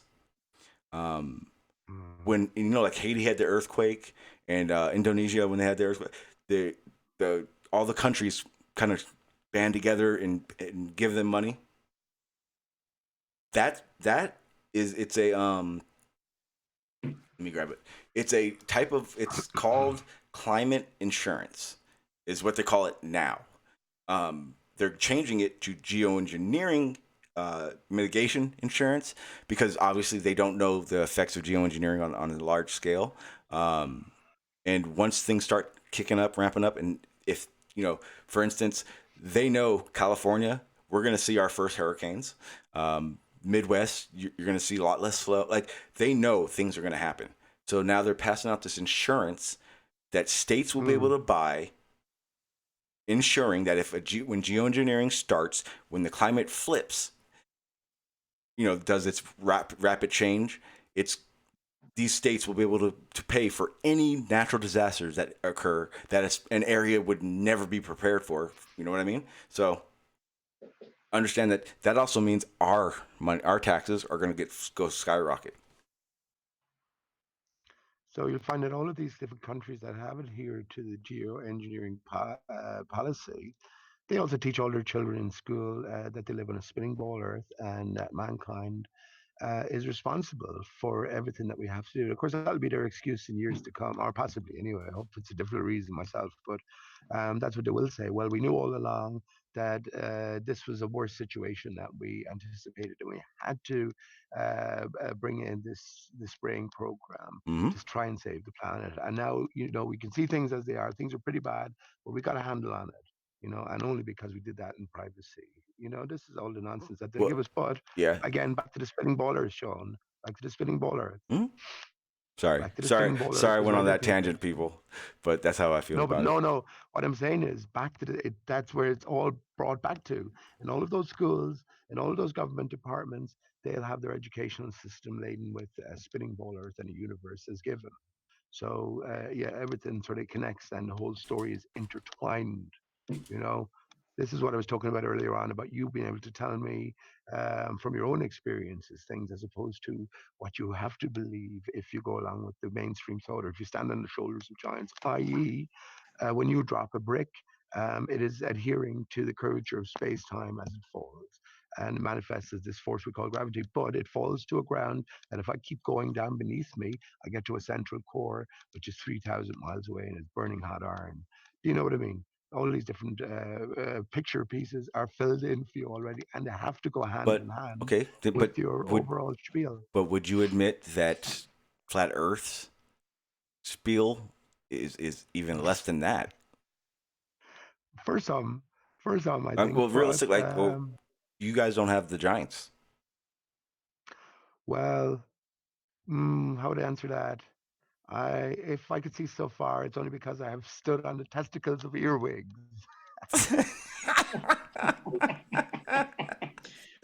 I'll give you that, mate. That's a first. I've not heard that one before. Hey, Pete, do you mind if I make that a clip? Not at all, man. Awesome. That'd be so awesome. That was awesome right there. That was good. Yeah. Look, it's for me, it's about the individual painting his or her picture, and it comes back to the nature of ourselves as well. I think all this shit is easy for us to work out, and whatever experience we're having here, there is going to be an end to it, and we return to true form, and we'll find out the true reason, the true purposes of our life here. But the one thing I certainly don't hold to anymore is that it's just a short 70-year span, and everything is obliterated either side and for eternity. No, there's a higher purpose here. And this is where all the clues come in then as well. But that's a different story, Shawn. It's a delving into my own picture and what I can fill in for myself.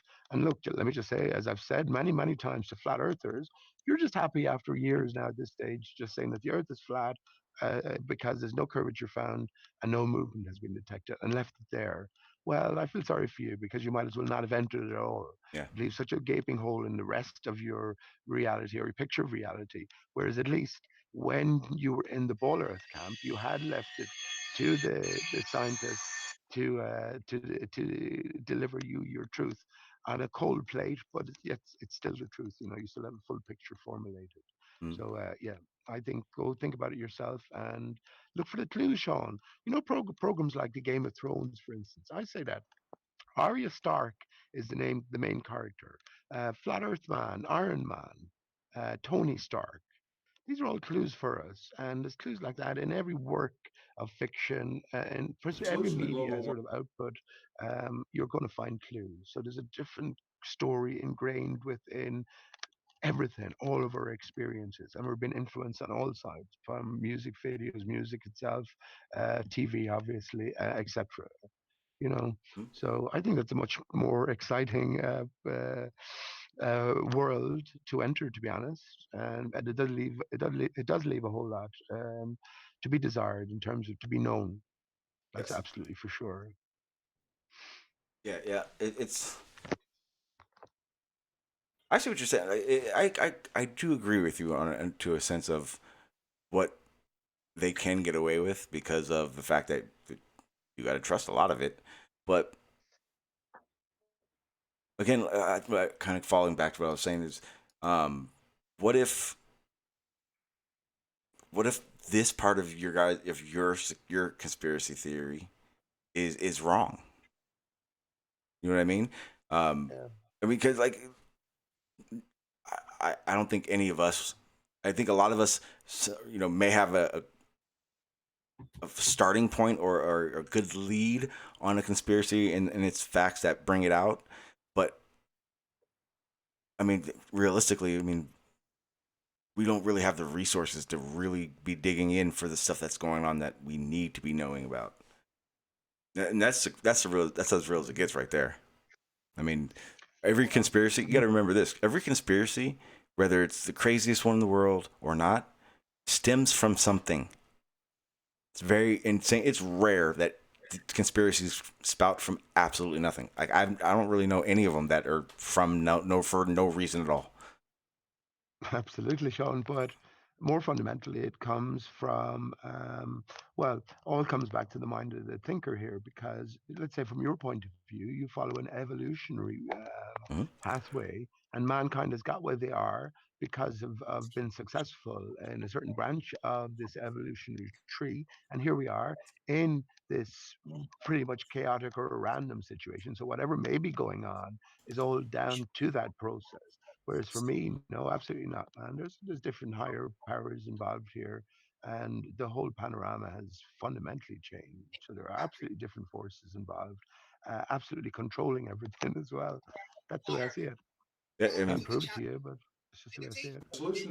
I don't say you could think of anything different. Is that hey Crash?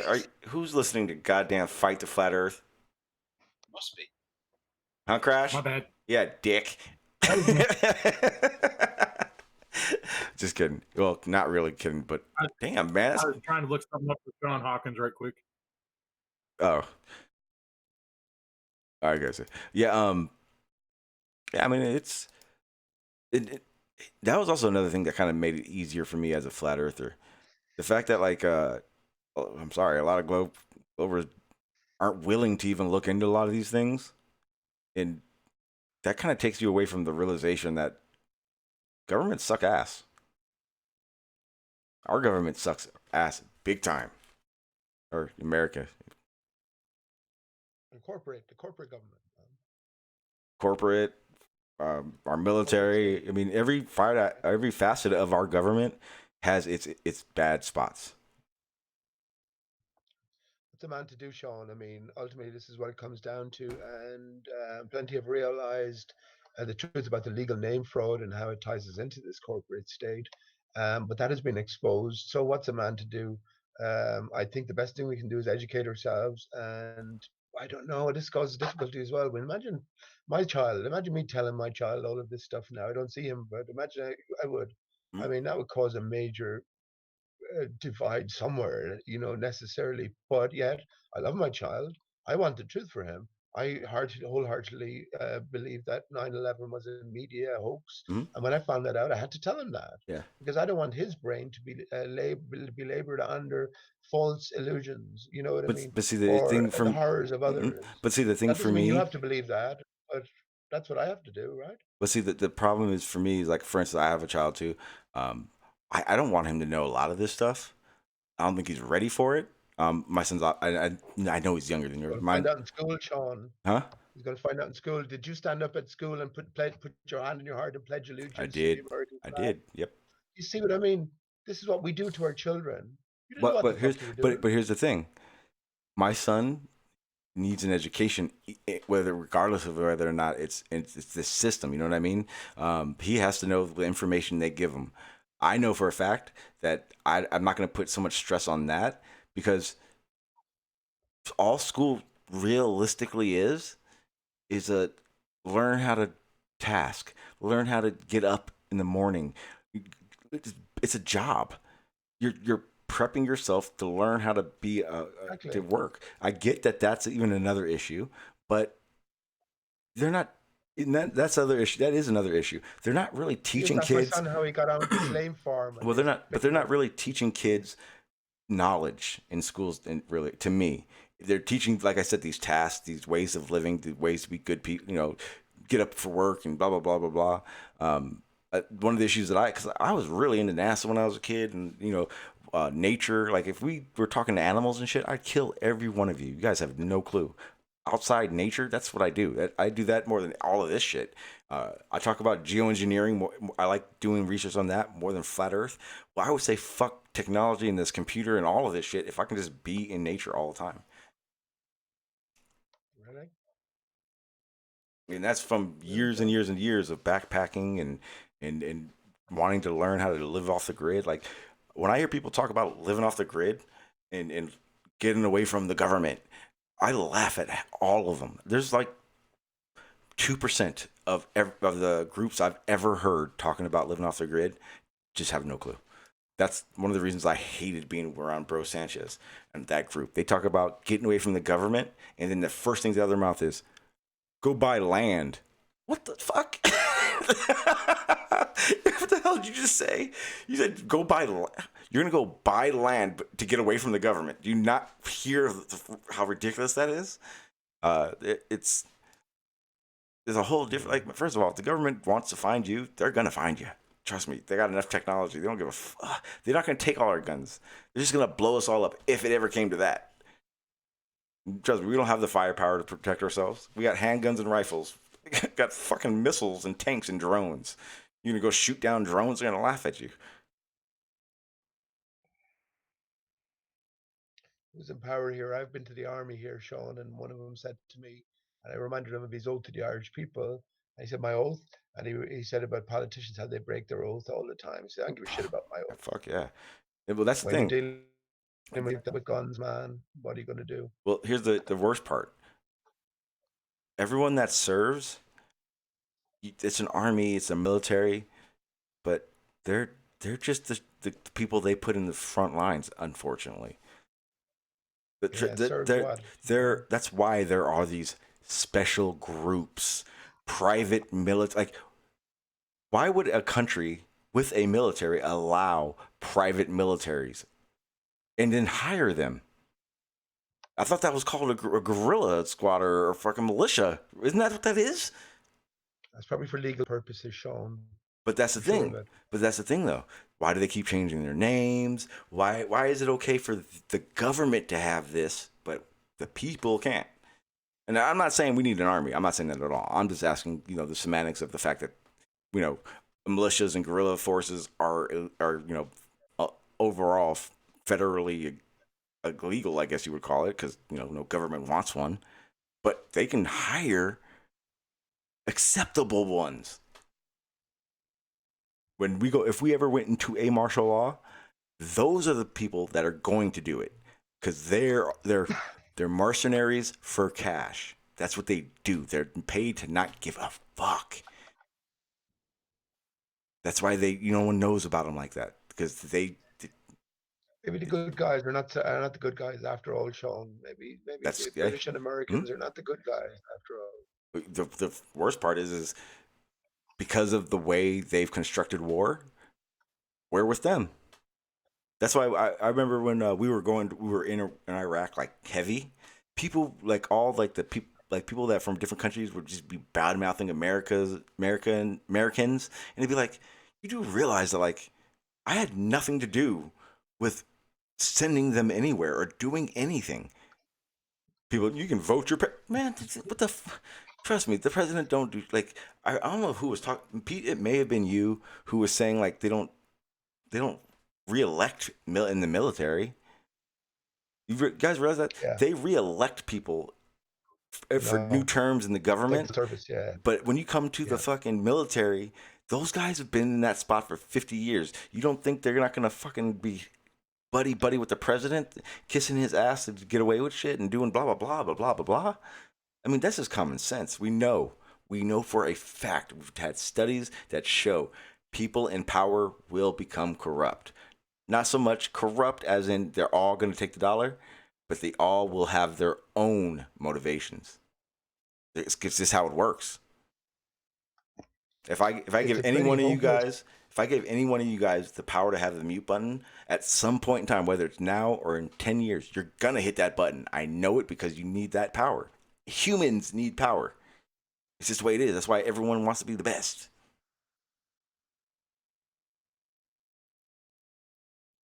Maybe. What's wrong about what I said? I mean, wait a minute, Shawn, didn't you just give Trump the nuclear button? I don't like your logic here. No, see, I didn't give him the nuclear button because that red phone is just as fucking real as fucking Trump is. you trust me. Do you think there's a red phone sitting in the Oval Office? I don't think there is. I think there's a freaking button in every single elite's pocket that needs it. I think I am one of the people that honestly believe our government isn't ran by our government. Our government is ran by our militaries. I actually had a thought. You know, when you guys elect a new president, everything is above board up to the point where he's brought on board and he's taken down into this little room, and he's shown like all the bad shit that happens, and at the end of it, he's shown how the JFK assassination was carried out, and then he's just told, yeah, don't fuck with us. Now go off and be president. See, I heard that before. That's someone else said that in a lecture somewhere. I think maybe Bill Casey or something. But well, I wonder did they show him down in the basement that it was all a load of tosh and it was a dummy whose head was blown off that day. I think that's more along the lines that it might be happening. That's scary. That though, a thought like that is just very scary. Is it? Oh, you haven't looked into JFK and the possible staged assassination of the president, then, right? Another thing that's just slipped you by. Well, no, I looked at briefly the JFK assassination. Well, it was a assassination, a fake assassination, a media affair. Rich in symbolism, like the rest, rich in symbolism. You get lost in the literal. The JFK is associated with King Arthur and that whole Camelot sort of troop surrounding the presidency.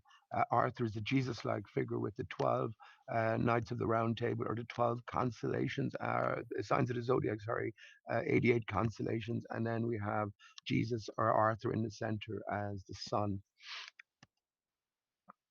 All symbolic. And go and look at JFK's memorial, Shawn G. What does it remind you of? So, Eternal Flame Memorial, JFK. Or anyone out there, what does it remind you of? It's just out of interest.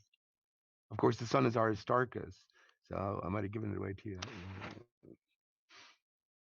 But that's definitely a different avenue, right, Dean, than you maybe have explored. I read something about a week ago. I think I've changed star sign because of constellation precession. How do you feel about that? I'm a bit pissed off. I'm now no longer a Sagittarius. For the times they are changing. Yeah, I don't like it. I want to stay a Sagittarian. I don't know why. I just I'm used to it. Star signs, Aristarchus. Anytime you hear the word star, no matter what context, it's all referring to the same thing, one and only star, Aristarchus. Lucy in the Sky with Diamonds. It's a mirror sky, you see, so we're getting a reflective pattern. This is why the sun and the moon are the same size, or appear the same size. We're dealing with a reflective pattern, but the variations from what we might expect is based on the contour of the reflective screen. But JFK is very interesting. I mean, he was Irish, and Kennedy or Canada translates as head wound. And J is the 10th letter, F is the 6th letter, and K is the 11th letter. When you invert it and reverse it, you have 11901, which in Ireland, here where JFK was from, is September 11, 2001. Go figure, which was about the sun as well. Channel Q informed me that the Solomon buildings, well, Solomon, I said it's the son of man, but she says that it's sun, three suns. Sol, is sun, she tells me, and An is sun as well. And I thought it was very interesting that Sol and An is moon, so they have sun and moon in the same word, which, well, reflections maybe. But that's getting into different areas. But I think we were always meant to figure this stuff out anyway, right? With the media fakery. It's written into the script. That's what I think September Clues had their role there. They kind of pretty much solved 9/11, but when it came to flat Earth, absolutely no inquiry into flat Earth. Stupid, ridiculous notion, which absolutely made no sense at all, considering the open mind Simon Shack and the likes would have needed to have to get where they did in terms of their investigation. Everyone's gone quiet except for some reason. I'm eating.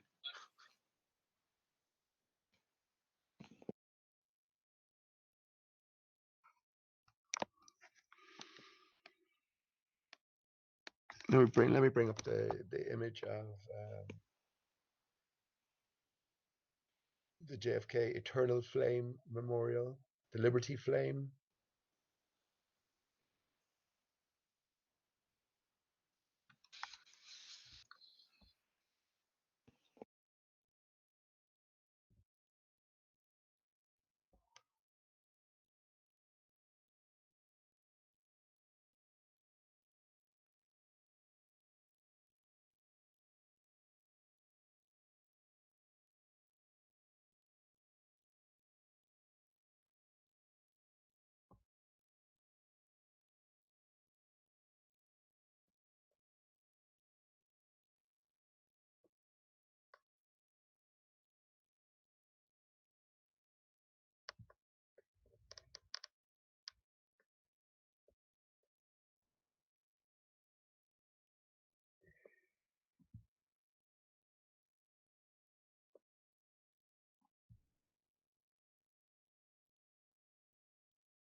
There you go. Can you see my screen? Anybody? I can. Yeah, nice. This is the JFK Eternal Flame Memorial in Arlington Cemetery. Remind you of anything? No. Not really. Okay, all right. Well, it looks a bit run down and yeah. A bit crater-like, isn't it? I always said it's a bit crater-like. I actually thought it looked like a cow pat with a candle in the middle of it to begin with. I was a little bit uninspired and a bit shocked that I was uninspired, calling something JFK Memorial and it's an eternal flame. And I looked and I thought it looks like a pie with a candle. There we have Liberty Island, but all right. Well, I've put it alongside. So here we have Aristarchus here, or Aristarchus and Herodotus. But for me, this is what it looks like here. A crater. Go back to it. Crater on its side with the central flame. So yeah, well, and this is what I talk about the Arthur-like figure. We have the sun in the center, right? Whatever. Sorry, what? Yeah, you can call it the sun. The sun is the source, right? Or well, it's the reflection of the source, but it's the main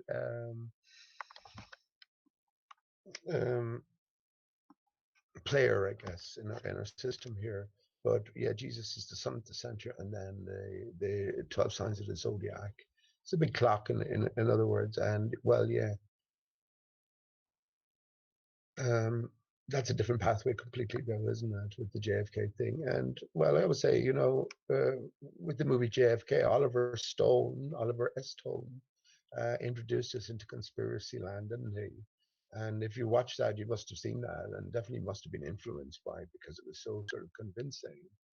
So I think that set the ball rolling for lots of conspiracy minded people to sort of be born, and well, in plenty of time of preparation for 9/11 and beyond, anyway.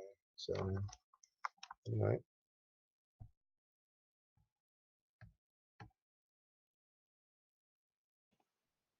Well, I am now the controversial 13th sign of the zodiac, according to this new article that I'm reading.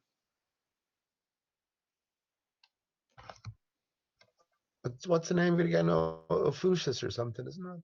Yeah.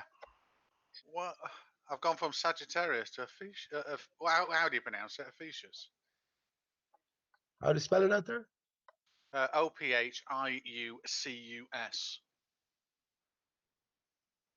Ophiu. Oh no! Wait a minute. It's got, Ophusis.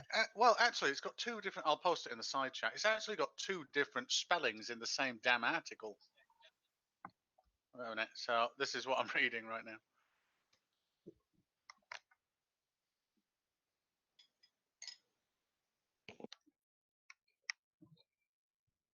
Ophucus. Okay. I heard about that a few years ago. And where you been hiding, anyway?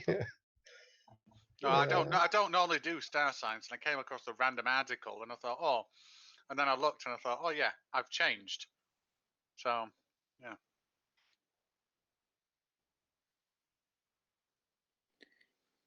Hey, Stingray. Yeah. What's that on your avatar? Is that a submarine? Yeah, that is in fact a submarine called Stingray. So I don't know whether you guys know of Jerry Anderson. No. So Thunderbirds, Aquamarina, Stingray, all the puppetry. Thundercats. Not Thundercats, I'm afraid, Sean. No, these were all actual models and puppetry, and it was very big in the United Kingdom. And Stingray was that submarine there, and the show was centered around it in the 60s or 70s, and it's got the claim to fame of being one of the first, if not the first, broadcasting in color and recorded in the new color of the time on film, color film. So. But what? So how fast is that thing? It looks cool. That's what I'm asking. Oh yeah, it used to be able to. I'll get a link to the intro to the show actually right there, because the intro to the show, it gets up enough speed to clearly jump straight out of the water and then back in. Because you know what, I sometimes, as a flat earther, what I think sometimes. What's that?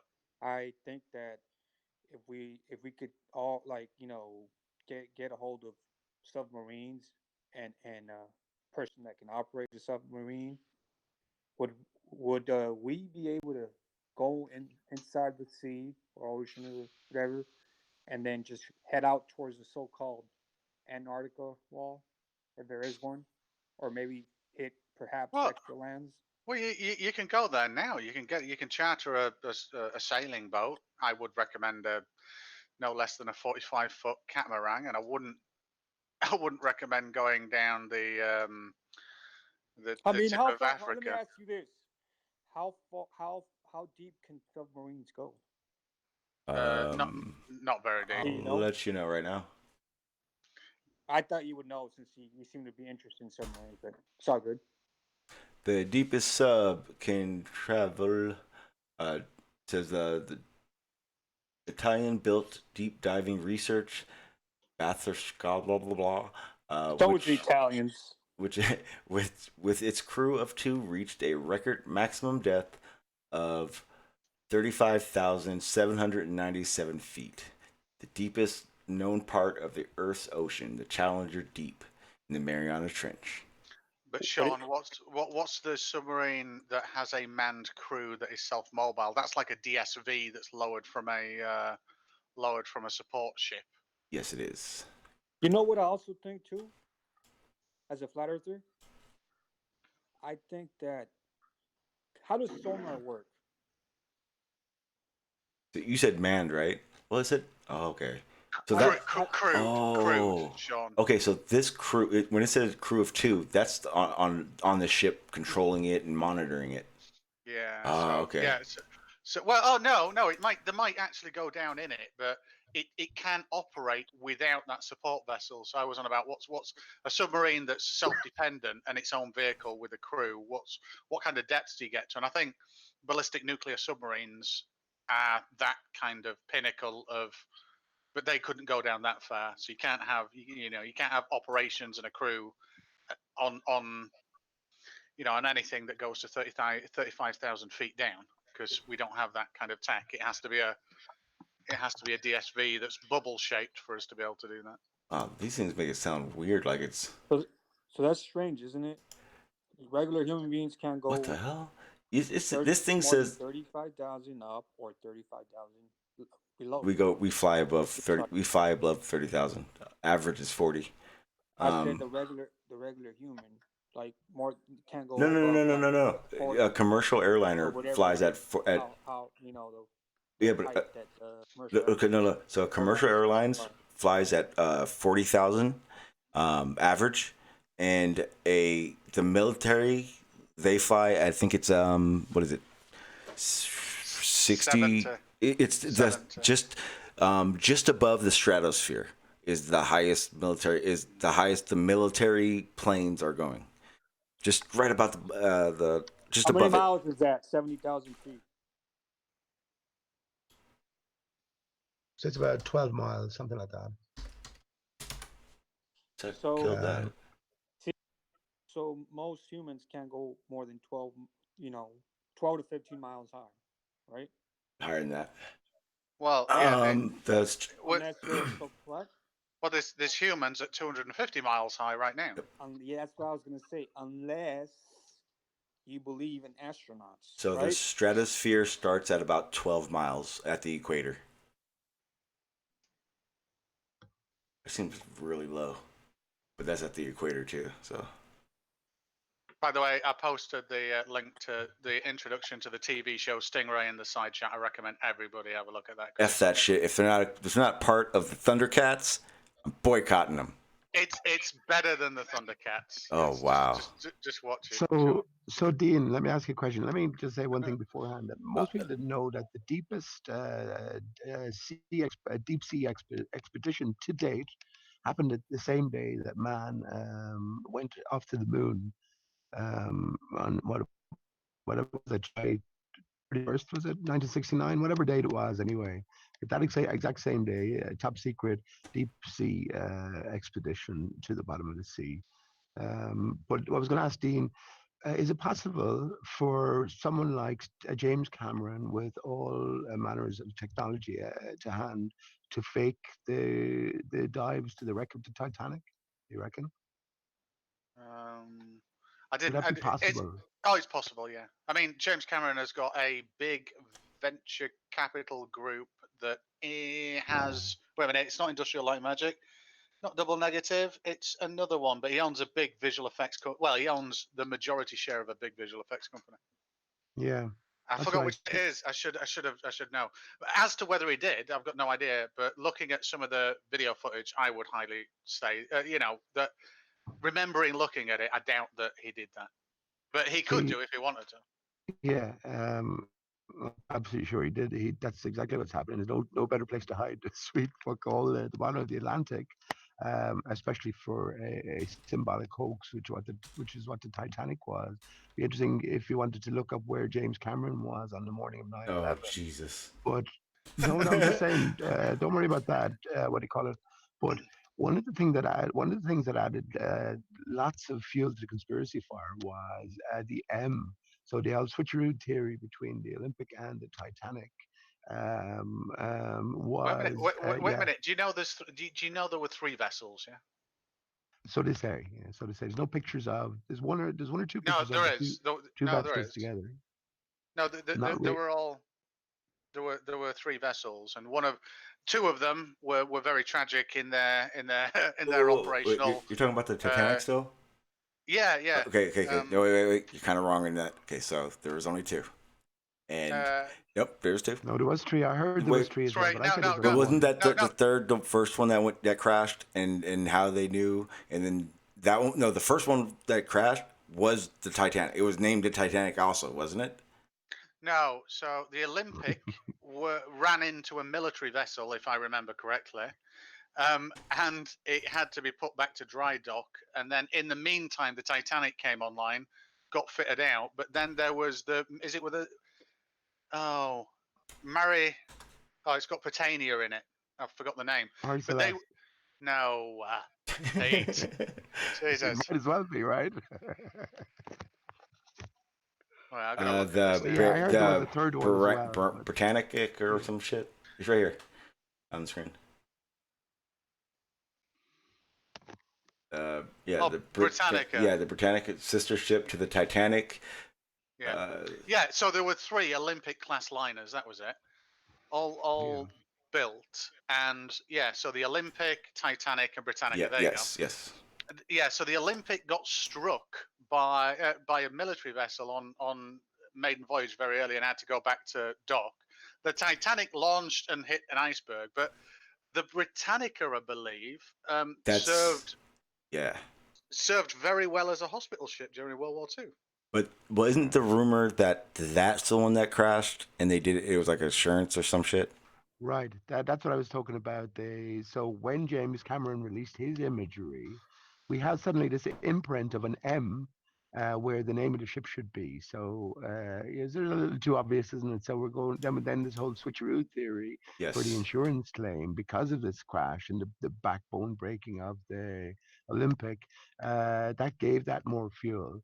But the way I see it, now there was only one ship built, and well, there's fuck all at the bottom of the ocean. And once again, it's all symbolic. Titanic or Titan, I see it was about dissolving or bifurcation. One became 2, right? Yep. And I would just challenge anyone to go and look at some of the testimonies from some survivors on YouTube, and you should be able to see through the charade.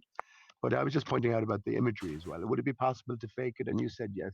Yes. Between these 2, that's I think where the conspiracy comes from, because they were built so alike. Just because something is possible, though, Pete, does not make it true. Doesn't make it impossible. No, obviously, no. What I've said, yes, James Cameron owns. I'm not riding with that part, though. I don't know about You think Obama and Will Smith are the same people? I'm not riding with you on the faces. Hey, Shawn, you're a black man, right? You're a black man. These are 2 famous black men on the world stage. They were Both of them presented. Are friends, right? Hang on. Yeah. Both of them are friends. They even did an interview together. One of them helped the other to get elected twice, we were told. Yet there's no moving images of the 2 of them together. They did an interview together, but they're never seen in the same shot. And above both of them, you have a coin with the head's symbol on it. So, Pete, involved with Aristarchus, I want to give you the floor, like just me and you on the panel, to just go off. I want to hear it all, because the whole other people or these people, that makes the least amount of sense to me. I don't even see how you think Obama, like, you do realize they're like not the same height. Well, I mean, look, don't worry about that. I think I posted you the link before where I've been through it and all the different pieces of evidence. But yeah, well, you can think what you like. I'm absolutely convinced that is the case. But the bigger question for me is, who's Will Smith? He was, of course, introduced to us as the Fresh Prince of Bel-Air, right? And every single acting role he's taken has been him in the role of the hero, or certainly not in the role of a bad guy anyway. So this is all psychological manipulation from him. Again, are we? Say again? We're not on Will Smith and Obama again, are we? Yeah, I brought it Shawn there. Brought it up. That's my fault. That's 100% my fault. Sorry, but Shawn, you said... I just had a bloody phone call and I've just missed the last half hour, but I could see it on the screen and I thought, oh, they're on about submarines and I'm on the fucking phone. No, we're talking. Hey, here, topic and stray. Go ahead, we're good. Oh, no, I know, but it's like I'm on the phone and I'm sort of sitting there thinking, yeah, okay, you can go now. So what's your big objection, Farmers Buy, to Will Smith possibly being? Do you think, I don't know that it's a absolutely crazy suggestion, but what's your biggest objection to the possibility? Last time we were discussing this, I did actually find the link to the photos that show Will Smith and Obama together at the same time in the same room. Well, no, I've already accounted for this, right? So I have spoken about this before. There are only 3 images, and there is one clip, and that is with Oprah Winfrey, and all 3 are clearly Photoshop as well. God damn it! I wasn't gonna do this, and I fucking did it anyway. Stupid me. I'm a fuck. Wait a minute. Wait a minute. Clearly photoshopped. What does that mean, Pete? Well, you know, I'll let you do. My point is, I've been through all of these before on both Discord and my own channel. I can see the photos. These are all side by side so far. No, go along. There. This one? That series of photos there. It's some reception. Yeah, this is one here. This is one here. Yeah. Oh, bam! Right there. Oh, where's Will Smith looking? Where are they looking? Where's Will Smith looking? And that is kind of true.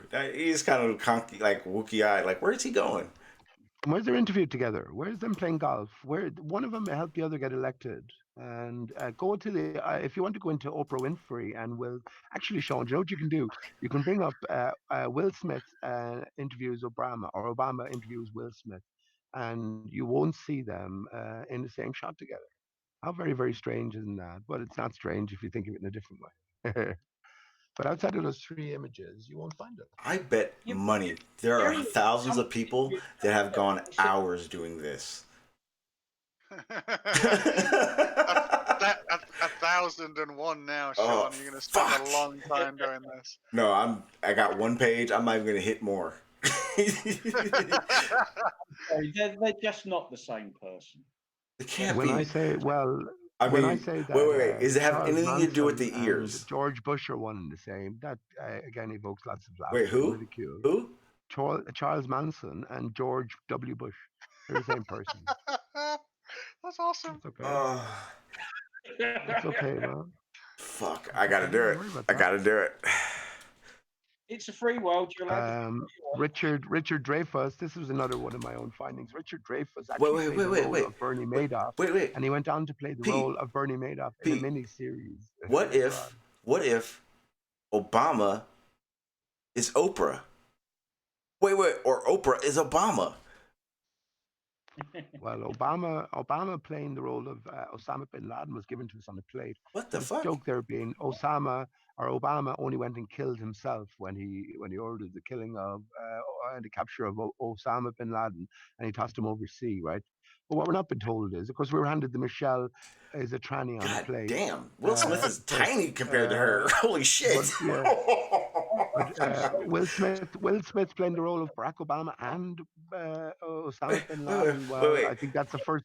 That's a first for the dodo. I got a fucking problem here because Obama don't look that big to Will Smith, but he looked that big to her. Look, they're the same size. Obama, they're the same size. But where's the picture I saw with them together? Was there one? See, Pete's fucking right. God damn it, Pete got me. Told you, man. No picture, but go on to Oprah Winfrey on YouTube. Will Smith and all the presidents are there as well. No, and wait till you see how obvious the Photoshop is. There are no pics of them together, like together. Why? No, man. They even did an interview. Go to the interview they did, Sean, and you'll see how. I'm gonna be so pissed off at everybody if Pete fucking Shea is right. I'm right about more than that, man. What are the odds of that? As of right now, with this picture alone, I got a lot of questions with this one alone. I got issues. Why does he look so tiny? Yeah, if you're looking into these things, right? So one of them is obviously wearing a mask. That would be Obama. Turn the picture upside down and see where that leads you. All the No. Don't do that to me, Pete. Wait. So if I turn a picture of Will Smith upside down, what's gonna happen to me? You're going to have a picture of Will Smith upside down. All right. And then something will crawl out of your mirror and start haunting you. No, exactly. So hang on, Dean. Hang on, Shawn. Allow me this, please. So, Dean. Candyman.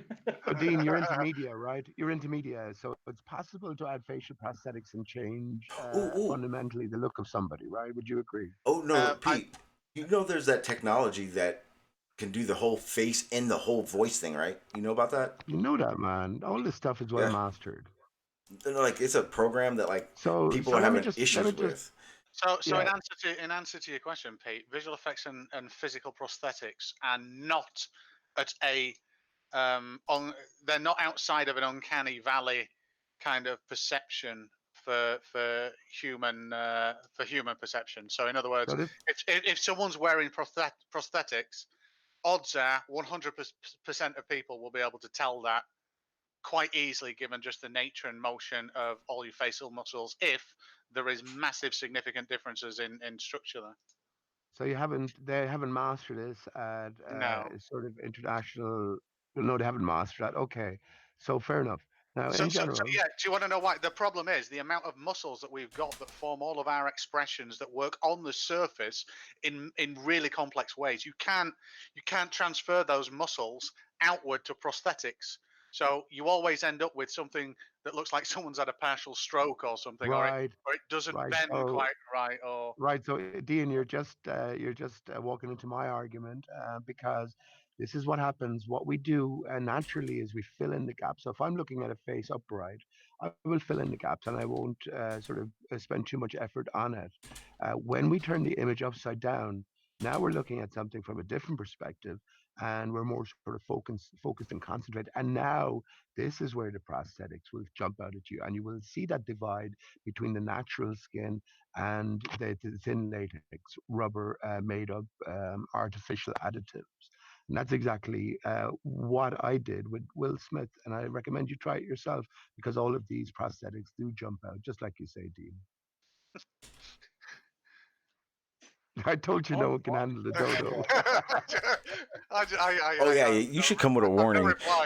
I have no reply to that. I really haven't. And that's why I said Pete is not like any other flat earther. It's very true. And listen, we have a natural blood flow as well through our bodies. Obviously, when you apply prosthetics, you have a discoloration. You don't have the same continuity. So yeah, all of these things help us as well. So yeah, it can just make someone blush and then ask them, why is fucking 30% of your face not blushing? Prosthetics, bitch. Holy shit. You see these faces? Oh, hang on. My bad. I turned Obama's picture upside down. I got to turn the thing back around. There you go. All those faces are AI generated faces. AI assembled, yes. Machine learning assembled, not AI generated. As in So machine learning with image based machine learning takes quadrants and features and can blend them all together. You could not, for instance, ask it to make a face from scratch. We have got to a point, and there has been some image AI that's being able to kind of assemble it, but it looks nothing like a human face. You can tell what it's trying to do, but it doesn't look like a human face. Oh, really? There is? Yeah. It puts eyes in there, it puts a nose, but it can't get the shading and the features correct. But that's from a purely AI assembled thing. It doesn't take bits of cheek and blend them together. It's actually making it up from scratch. Like that decision. Nevada or Nvidia or whatever the fuck the name is. AI creates artificial faces. That's probably not the same thing, though, huh? Oh, that kid is ugly. I had to say it. I'm sorry. I was dick, but I had to. It's okay. It's not a real kid. Oh dear, that one. Oh yeah. You're right. Yeah, that kid was fugly. Yeah, this one. Yeah, right there, number 3. That's a fugly kid. Hello. Yeah, now that it's not a real kid, that's cool. I don't feel bad anymore. He was born. The doctor smacked his mother. Yeah. With a keyboard. Oh, I see. Okay. Barney dropped the link in the chat to AI generated faces. Of course he did. ISS sighting. Not tonight, mate. Fucking raining out there. Then Bob the Science Guy says the link for the Hangout isn't working. Oh, okay, I gotta use this one then.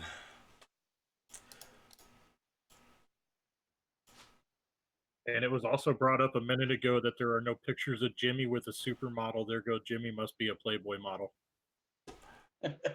We're still speculating on his ethnicity and gender.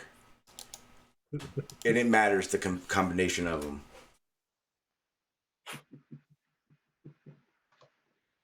What I need to do is I need to start compiling everyone that comes on here's email.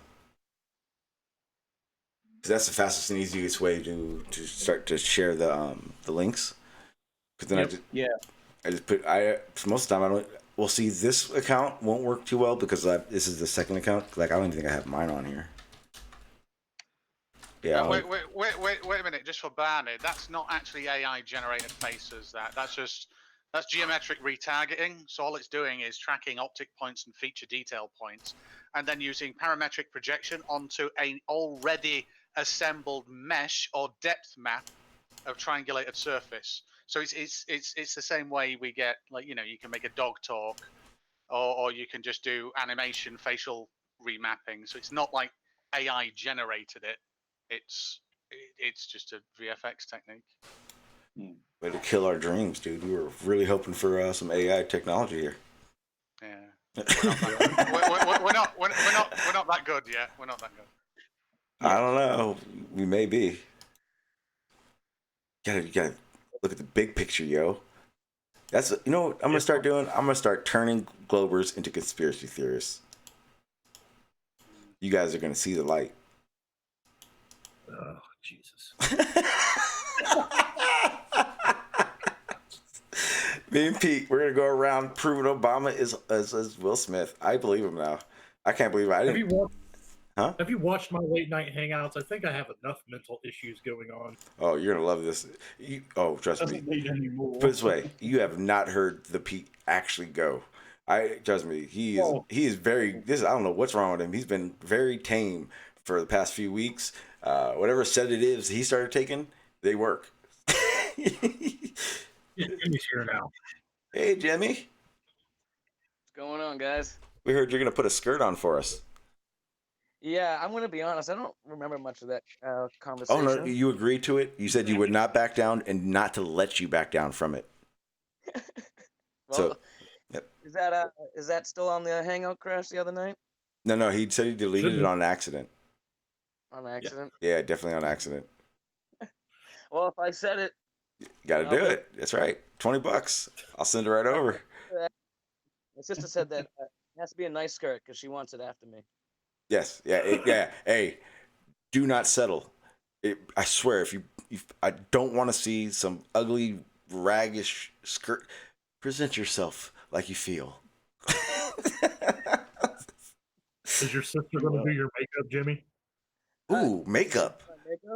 Yeah. Hey, if you're gonna pretty up, you gotta pretty up. Wait. Now I have to put makeup on? Yeah. If you're asking, yes. I'm surprised Pete has remained quiet through this because this is one of his major talking points. Yeah, because it sounds like you're going full on tranny. Well, no, Jimmy came on my Hangout completely obliterated the other night when Shawn was asking what he got for a $20 donation, and Jimmy kind of opened his mouth. Yeah. Oh dear. See, the problem is they didn't have anything, and he just started rambling. I was like, "Oh, I got some ideas for you." He's like, $5 donation. Fuck a $5. I want to know what the big dollars get me. If I donate 1,000, how long is Jimmy gonna live with me? That's where I'm at. All right. Jimmy, just go get drunk. Everything will be okay.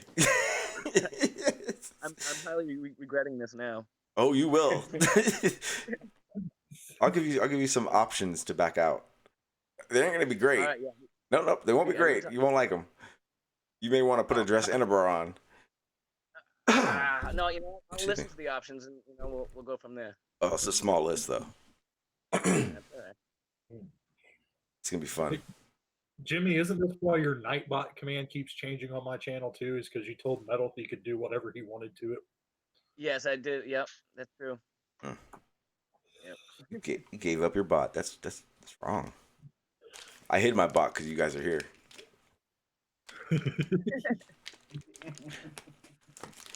That's the funny part. We have way too much fun with Nightbot on my channel. I got 4 commands, and 2 of them are so I can be late, so I'm allowed to be lazy.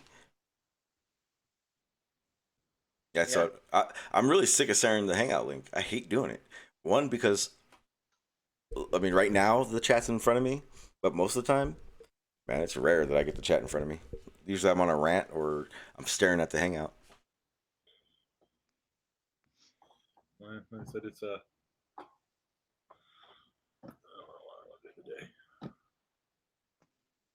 It says that is unavailable. Hang on.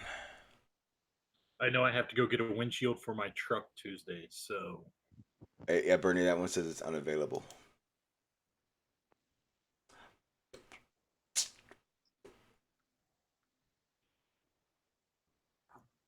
Yeah. Let's see. Well, what I was going to do is I'm going to get pretty close to... I'm not even going to say it yet. But I did want to show you guys these.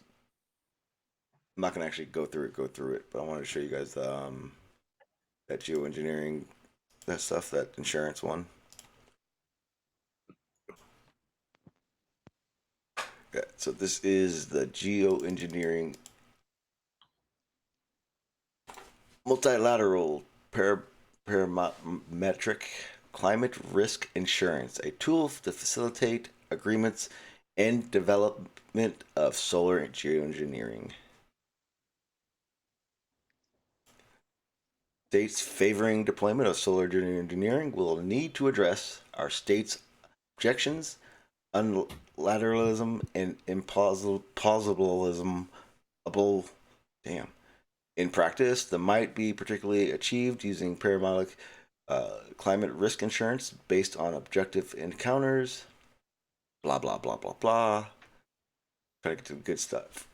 Actually, I'll put the link in the chat. I'll put the link in this chat too. Guys, I would read through this because it's like I said, man. Some of it sounded crazy, but it's real as shit. Everything I was saying in my little rant a minute ago. Right, I've got to get out of here now because I've just spent the last 5 minutes searching for bloody Will Smith, and I gotcha. I've not found anything, and it's really pissing me off. So, in order to break this kind of, you got to get out of here. Yeah, this rabbit hole. I've got to turn the damn computer off. That's what I've got to do. If you don't leave in the next 30 seconds, I'm gonna boot you just because I like you. Later, Stingray. Later. You guys have a good one. Yeah. I'm pretty close to done, guys. I just want to get at least one. There's one more thing I want to show. But putting the link in the chat right now. That'll take you guys to what we were just looking at, the climate insurance. Hey, Shawn, I'm going to drop too, man. Mine and Manny, thank you for being on, my friend. I'll talk to you guys next time. Yep. Thank you again. Yeah. See you later. And the next one was... Grisbait says, "Oh crap, we went from geoengineering to RuPaul's Drag Race." Well, we're back at geoengineering now. I'm just gonna play a couple things that I wanted to play that I haven't really yet. Don't worry, guys. A geoengineering stream is coming. I'm literally getting all the facts and the different points, talking points, all together right now. I have at least 2 hours of talking to do. It's gonna be great. Okay, so what I want to show you guys is one of the biggest issues with geoengineering. This is probably the biggest. They don't know what's going to happen. They don't know the long-term effects of geoengineering on Earth. And here's the crazy part. It's progressing in funds. Bill Gates runs FEer that funds geoengineering projects. They're getting closer and closer to, and talking more and more like it's going to happen, period. Not just these field tests, like it, period. But understand this, there's not a model they can put geoengineering to that that holds up. Like they can't predict anything. They don't know. That's how bad this is. And they're still going to get ready to do the field tests. Use a 10-mile by 10-mile area, which they'll make 2 runs, spraying and recording, spraying and recording. That's going to Congress to have them decide whether or not they're going to pass laws or what do you call them? They're going to basically going to give them the ability to geoengineer in the sky, because it's illegal by 3 different treaties: London Protocol, Paris Protocol, and the Biodiversity Commission is the long ass one. But they distinctly say no geoengineering. It's now to the point where the London Protocol has been revised 12 times to now fit ocean fertilization into the game, under the guise that it's a scientific study, not to actually do any capturing of carbon, CO2, and those other aspects that you're using it for. Excuse me. And then the all the other aspects of the geoengineering that they're going to do, SRM, solar radiation management. There's so many others that they're not talking about, or they're low key on, but are serious issues. Solar radiation management is the big picture, but there's small pictures inside of that they plan on doing. Cloud brightening, that's literally what it sounds like. They're going to make clouds brighter so they become more reflective. Cloud brightening, or not cloud brightening, cirrus clouds thinning. All those big ass, thick ass clouds that you see in the sky, they're going to want to thin those out, thinking that because of the absorption of those, less is actually being reflected, so they want to get rid of those clouds. These are the small ones. Oh, that's what I want to talk about. You Australians get, what you guys get now. So the Royal Society is a peer review agency. They're going right now, they're ramping up to do geoengineering, ocean fertilization, and different other techniques. Ocean mixing is one of the big ones. And cloud brightening down in Australia to save the quote unquote Great Barrier Reefs. They're going to start ramping all this stuff up, guys. Again, not conspiracy. This is everything I've said so far, 100% real. I wanted you guys to listen to this scientist, because this is what the leading scientists are saying to everybody. All the peer-reviewed publications, the models, everything they've done for geoengineering. This is what all the climate scientists that are researching the geoengineering aspects of these things are saying. Global warming is mitigation, reducing the greenhouse gases that are causing global warming, carbon dioxide, methane, and the others. And that's the solution. It has to be done as quickly as possible. Absent that working, then one of the things we have to do is adapt to climate change. And absent that, there'll be suffering. Now, people have talked about something called geoengineering, which is either taking the carbon dioxide out of the atmosphere after we put it in. That's called carbon dioxide reduction.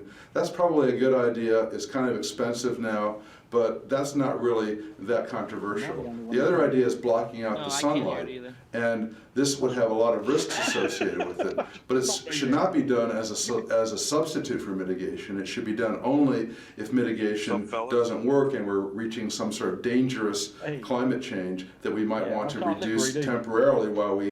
No. Yeah, I got no sound. No sound.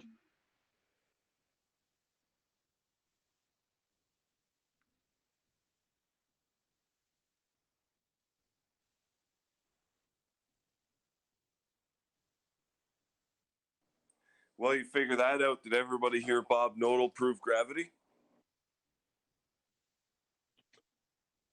His show, I think he's just finishing up his show now, the Globebusters show. But he put out all kinds of evidence supporting gravity. He said he believes in a downward accelerating force at 9.8 meters per second squared. Him and Jaron were getting right into it, arguing, because Jaronism was saying it was density. They went on for 2.5 hours about he attacked Sleeping Warrior because Sleeping Warrior's idea of what up and down isn't the way Bob believes it is, and it was a shit show, man. You'll have to watch it. It'll probably be uploaded in a half hour or so. But I should go try and catch up tomorrow. Yeah. Bob Knodel literally, I mean, he didn't prove gravity per se, and he never called it gravity, but he said there's definitely a downward accelerating force. And when Jeranism said density, he brought up the density chamber in the vomit comet thing and said that ain't happening with density. You know, as soon as you remove gravity from the equation, then density doesn't work. And like they got a big argument. It was good. Like it wasn't overly dramatic, but you can tell that they were button heads. Well, I wonder what's brought that on then. If we can just prove the R value, then Nathan Oakley can pack up and go stand in the unemployment line. Get mitigation and carbon dioxide reduction under control. No, nobody is advocating geoengineering in the absence of mitigation. It's only added on to more efficiency, more conservation, more wind and solar. And because the carbon dioxide stays in the atmosphere for a long time, there's still going to be a certain amount of climate change. But to actually turn around and say that, yes, there is a downward force of 9.81 meters per second squared, I mean, that's gravity, you know.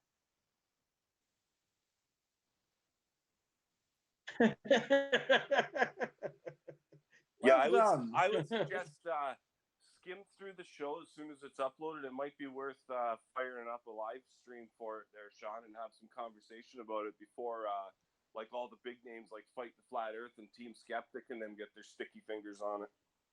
Oh God, no, yeah. I think it's just ending now. I just turned it off because it was kind of getting to that, you know, where it starts to get real slow and people are just kind of seems like they're closing out. But yeah, and it's like almost 3 hours long, so you got to skim through it. He started out about 15 minutes in going after Anthony Riley, mildly though. Like I mean, it was not a lot of drama there for excitement, but yeah, then you get into it. The only point that I did mark down at 2 hours and 30 minutes, he started to get real angry because Jaron was arguing for density. And Bob was like, basically, you could tell his feeling was, have you not listened to anything I've been saying for the last 2 hours? Like he was getting frustrated. But yeah, it's definitely something you might want to quickly skim through it and just go through different parts of it live and have a conversation about it with some of the lords and ladies. Because once Team Skeptic and then get their fingers on it, it becomes old news, right? So, well, that could make tomorrow. There is a conversation occurring with Sleeping Warrior and Channel Q. Yeah, on Monday, right? Yeah. That's a good idea. I want to talk to Channel Q. I want Barney and Riley to have a conversation. Because Barney's insanely calm and insanely smart, so Riley won't be able to fluster him. Well, the other fun thing that's what you need with this Bob Knodel revelation is that because he went after Sleeping Warrior, of course, right now Nathan Oakley is premiering one of his previous shows from earlier in the day, so Nathan Oakley's in his live chat when he does this premiere. So of course, everybody flooded over there to tell Nathan about how Bob attacked Anthony, and so now Nathan's all, you know, getting pissed off too, right? So it's gonna create like this whole. There's gonna be a good week of drama over this. Remember when Nathan went after him over the gyro? Mm-hmm. Well, it's gonna happen again. Get that OBS and record button ready. Fucking right. Yeah. That's actually a good idea. I do want to go check that out. I was trying to get the hell out of here anyway. I know I keep saying it, but one of these days you guys are you're gonna see a title that talks flat Earth and globe, but it's gonna be all geoengineering. You're all gonna be pissed you showed up, but guess what? I'm gonna do it. Probably tomorrow. At least an hour of it. At least. I got all this information burning a hole in my brain, and I want to get it out. and it's weird. I I don't know anything about it. And like I said, you were talking about it last week, and I said like I personally just can't conceive how it would be possible, but I don't know anything about it, so I definitely show up and listen to what you got to say. Yeah. Okay. So this is what I'm gonna do. I'm gonna. Well, I may be back on a little bit later on, pending. I'm gonna skim through that and see what's going on with my day. I may be back. So not if I come back on today, but tomorrow, 100%. I'm gonna do the first part of with the geoengineering stuff, and I'll go through the why, the what, you know, with what method. I'm gonna go tomorrow. What I'll do is I'll go through why they're doing all this, the what happened and the crux of it now, and then the different methods that they want to use. Because I do talk about the bad ones a lot, but there are good solutions to the quote unquote climate issue. So tomorrow, that's what I'll do. We'll talk about that, and then you guys will know when I'm talking about cloud brightening, and I'm talking about CDR, carbon dioxide removal, all these things, you'll start understanding it a little bit better. That's why it's taken so long, because what I'm doing is I'm realizing that I jump a lot, and because of that jump, I can get confusing. So I really have to structure what I want to say now when it comes to geoengineering, because my brain is on 20 different paths from researching it, that I can't stay focused unless I do it in a certain way. Just jot down a few notes.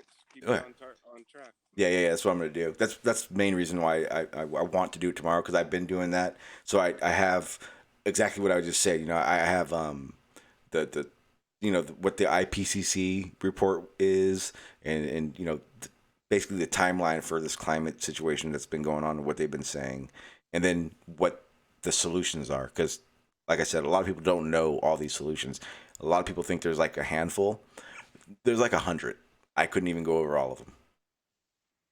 Some good, some bad. So yeah, so definitely tomorrow. That's what we'll do. We'll do it at least in the first hour, and then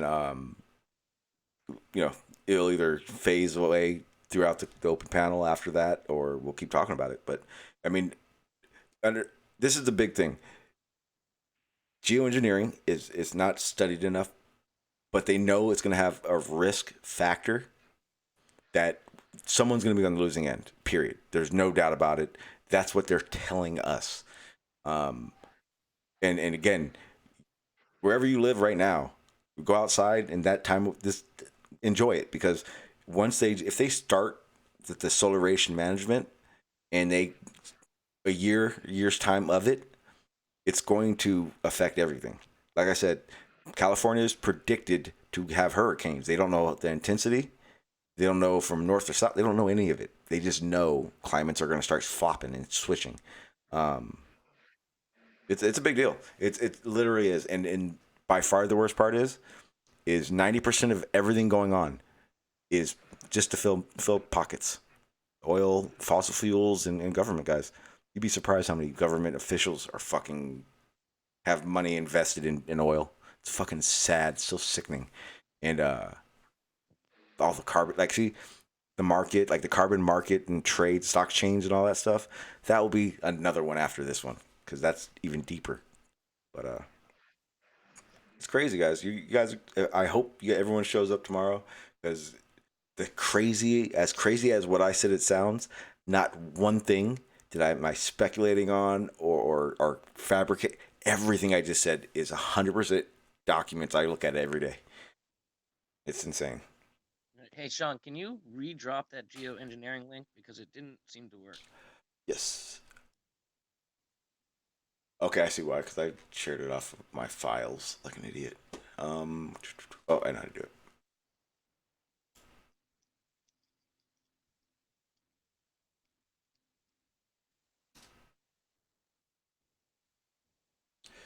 Give me 2 seconds.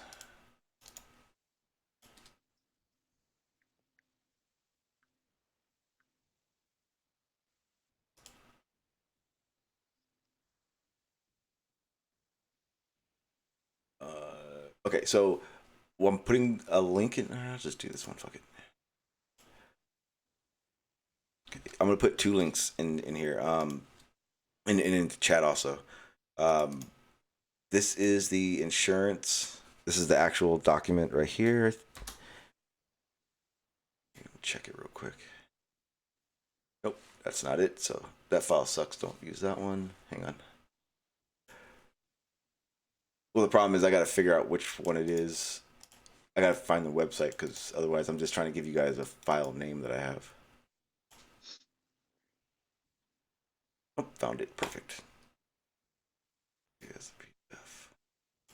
Okay, so this one's good. And just so everyone knows, Harvard's geoengineering research program is basically going to be running this whole thing.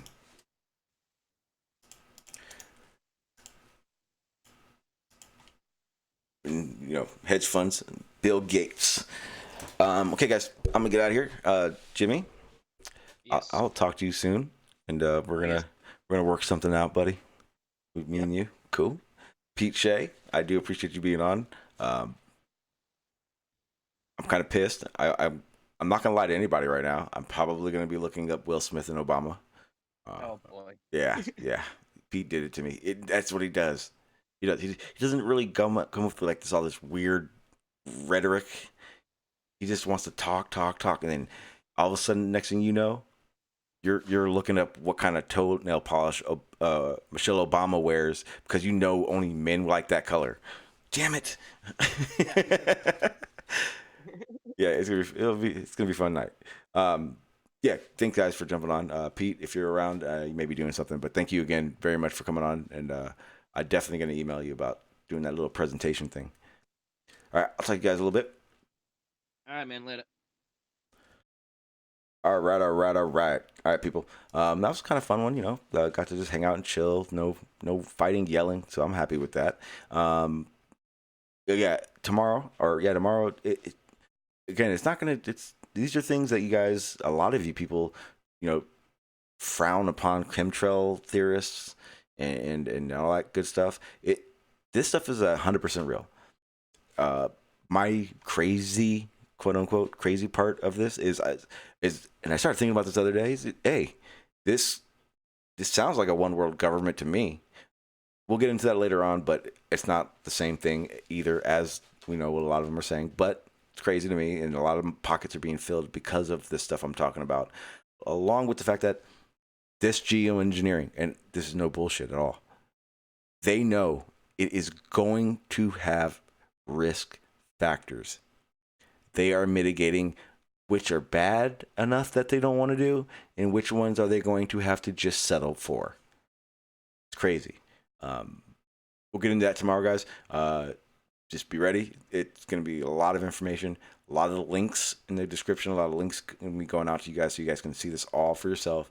If you have any questions now before tomorrow, I'll be over at the Debate and Flat Earth More server, just hanging out. You guys can ask me over there.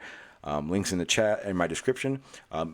Even a better way, if you want one-on-one, or you want links and to like the actual stuff I'm researching almost daily, I have my Discord down in the description as well. It's the Truth Frontline.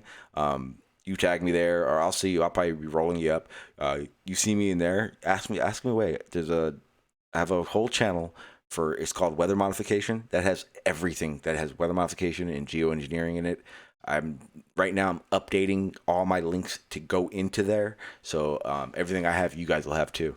Again, guys, this stuff it's not nutter, it's not conspiracy. This is real deal shit now going on. And right now, the biggest issue they have is governance, making sure that they can make sure that they know who will be liable. They can't figure out trades. They can't figure out who they're gonna bomb tomorrow. And now they're talking about everyone has to unify. It's not gonna happen. Oh shit! Tomorrow I'll also talk about counter geoengineering, because that's a big issue for geoengineering right now. Yeah, counter geoengineering. Guys, don't miss tomorrow. It's gonna, like I said, that's my topic. That's the spot I like to be at, and there's a lot of stuff you guys need to know about that's going on there. You guys need to know about the 9 million acres of drilling that Trump released of federal lands. That's kind of weird. Protected parks never be sold, but they did. Yep. Fun. So guys, thank you again. Hope you guys enjoy the new intro. I got another one coming up to be my outro, so it'll be different from the intro, but I like this one. It's my new one.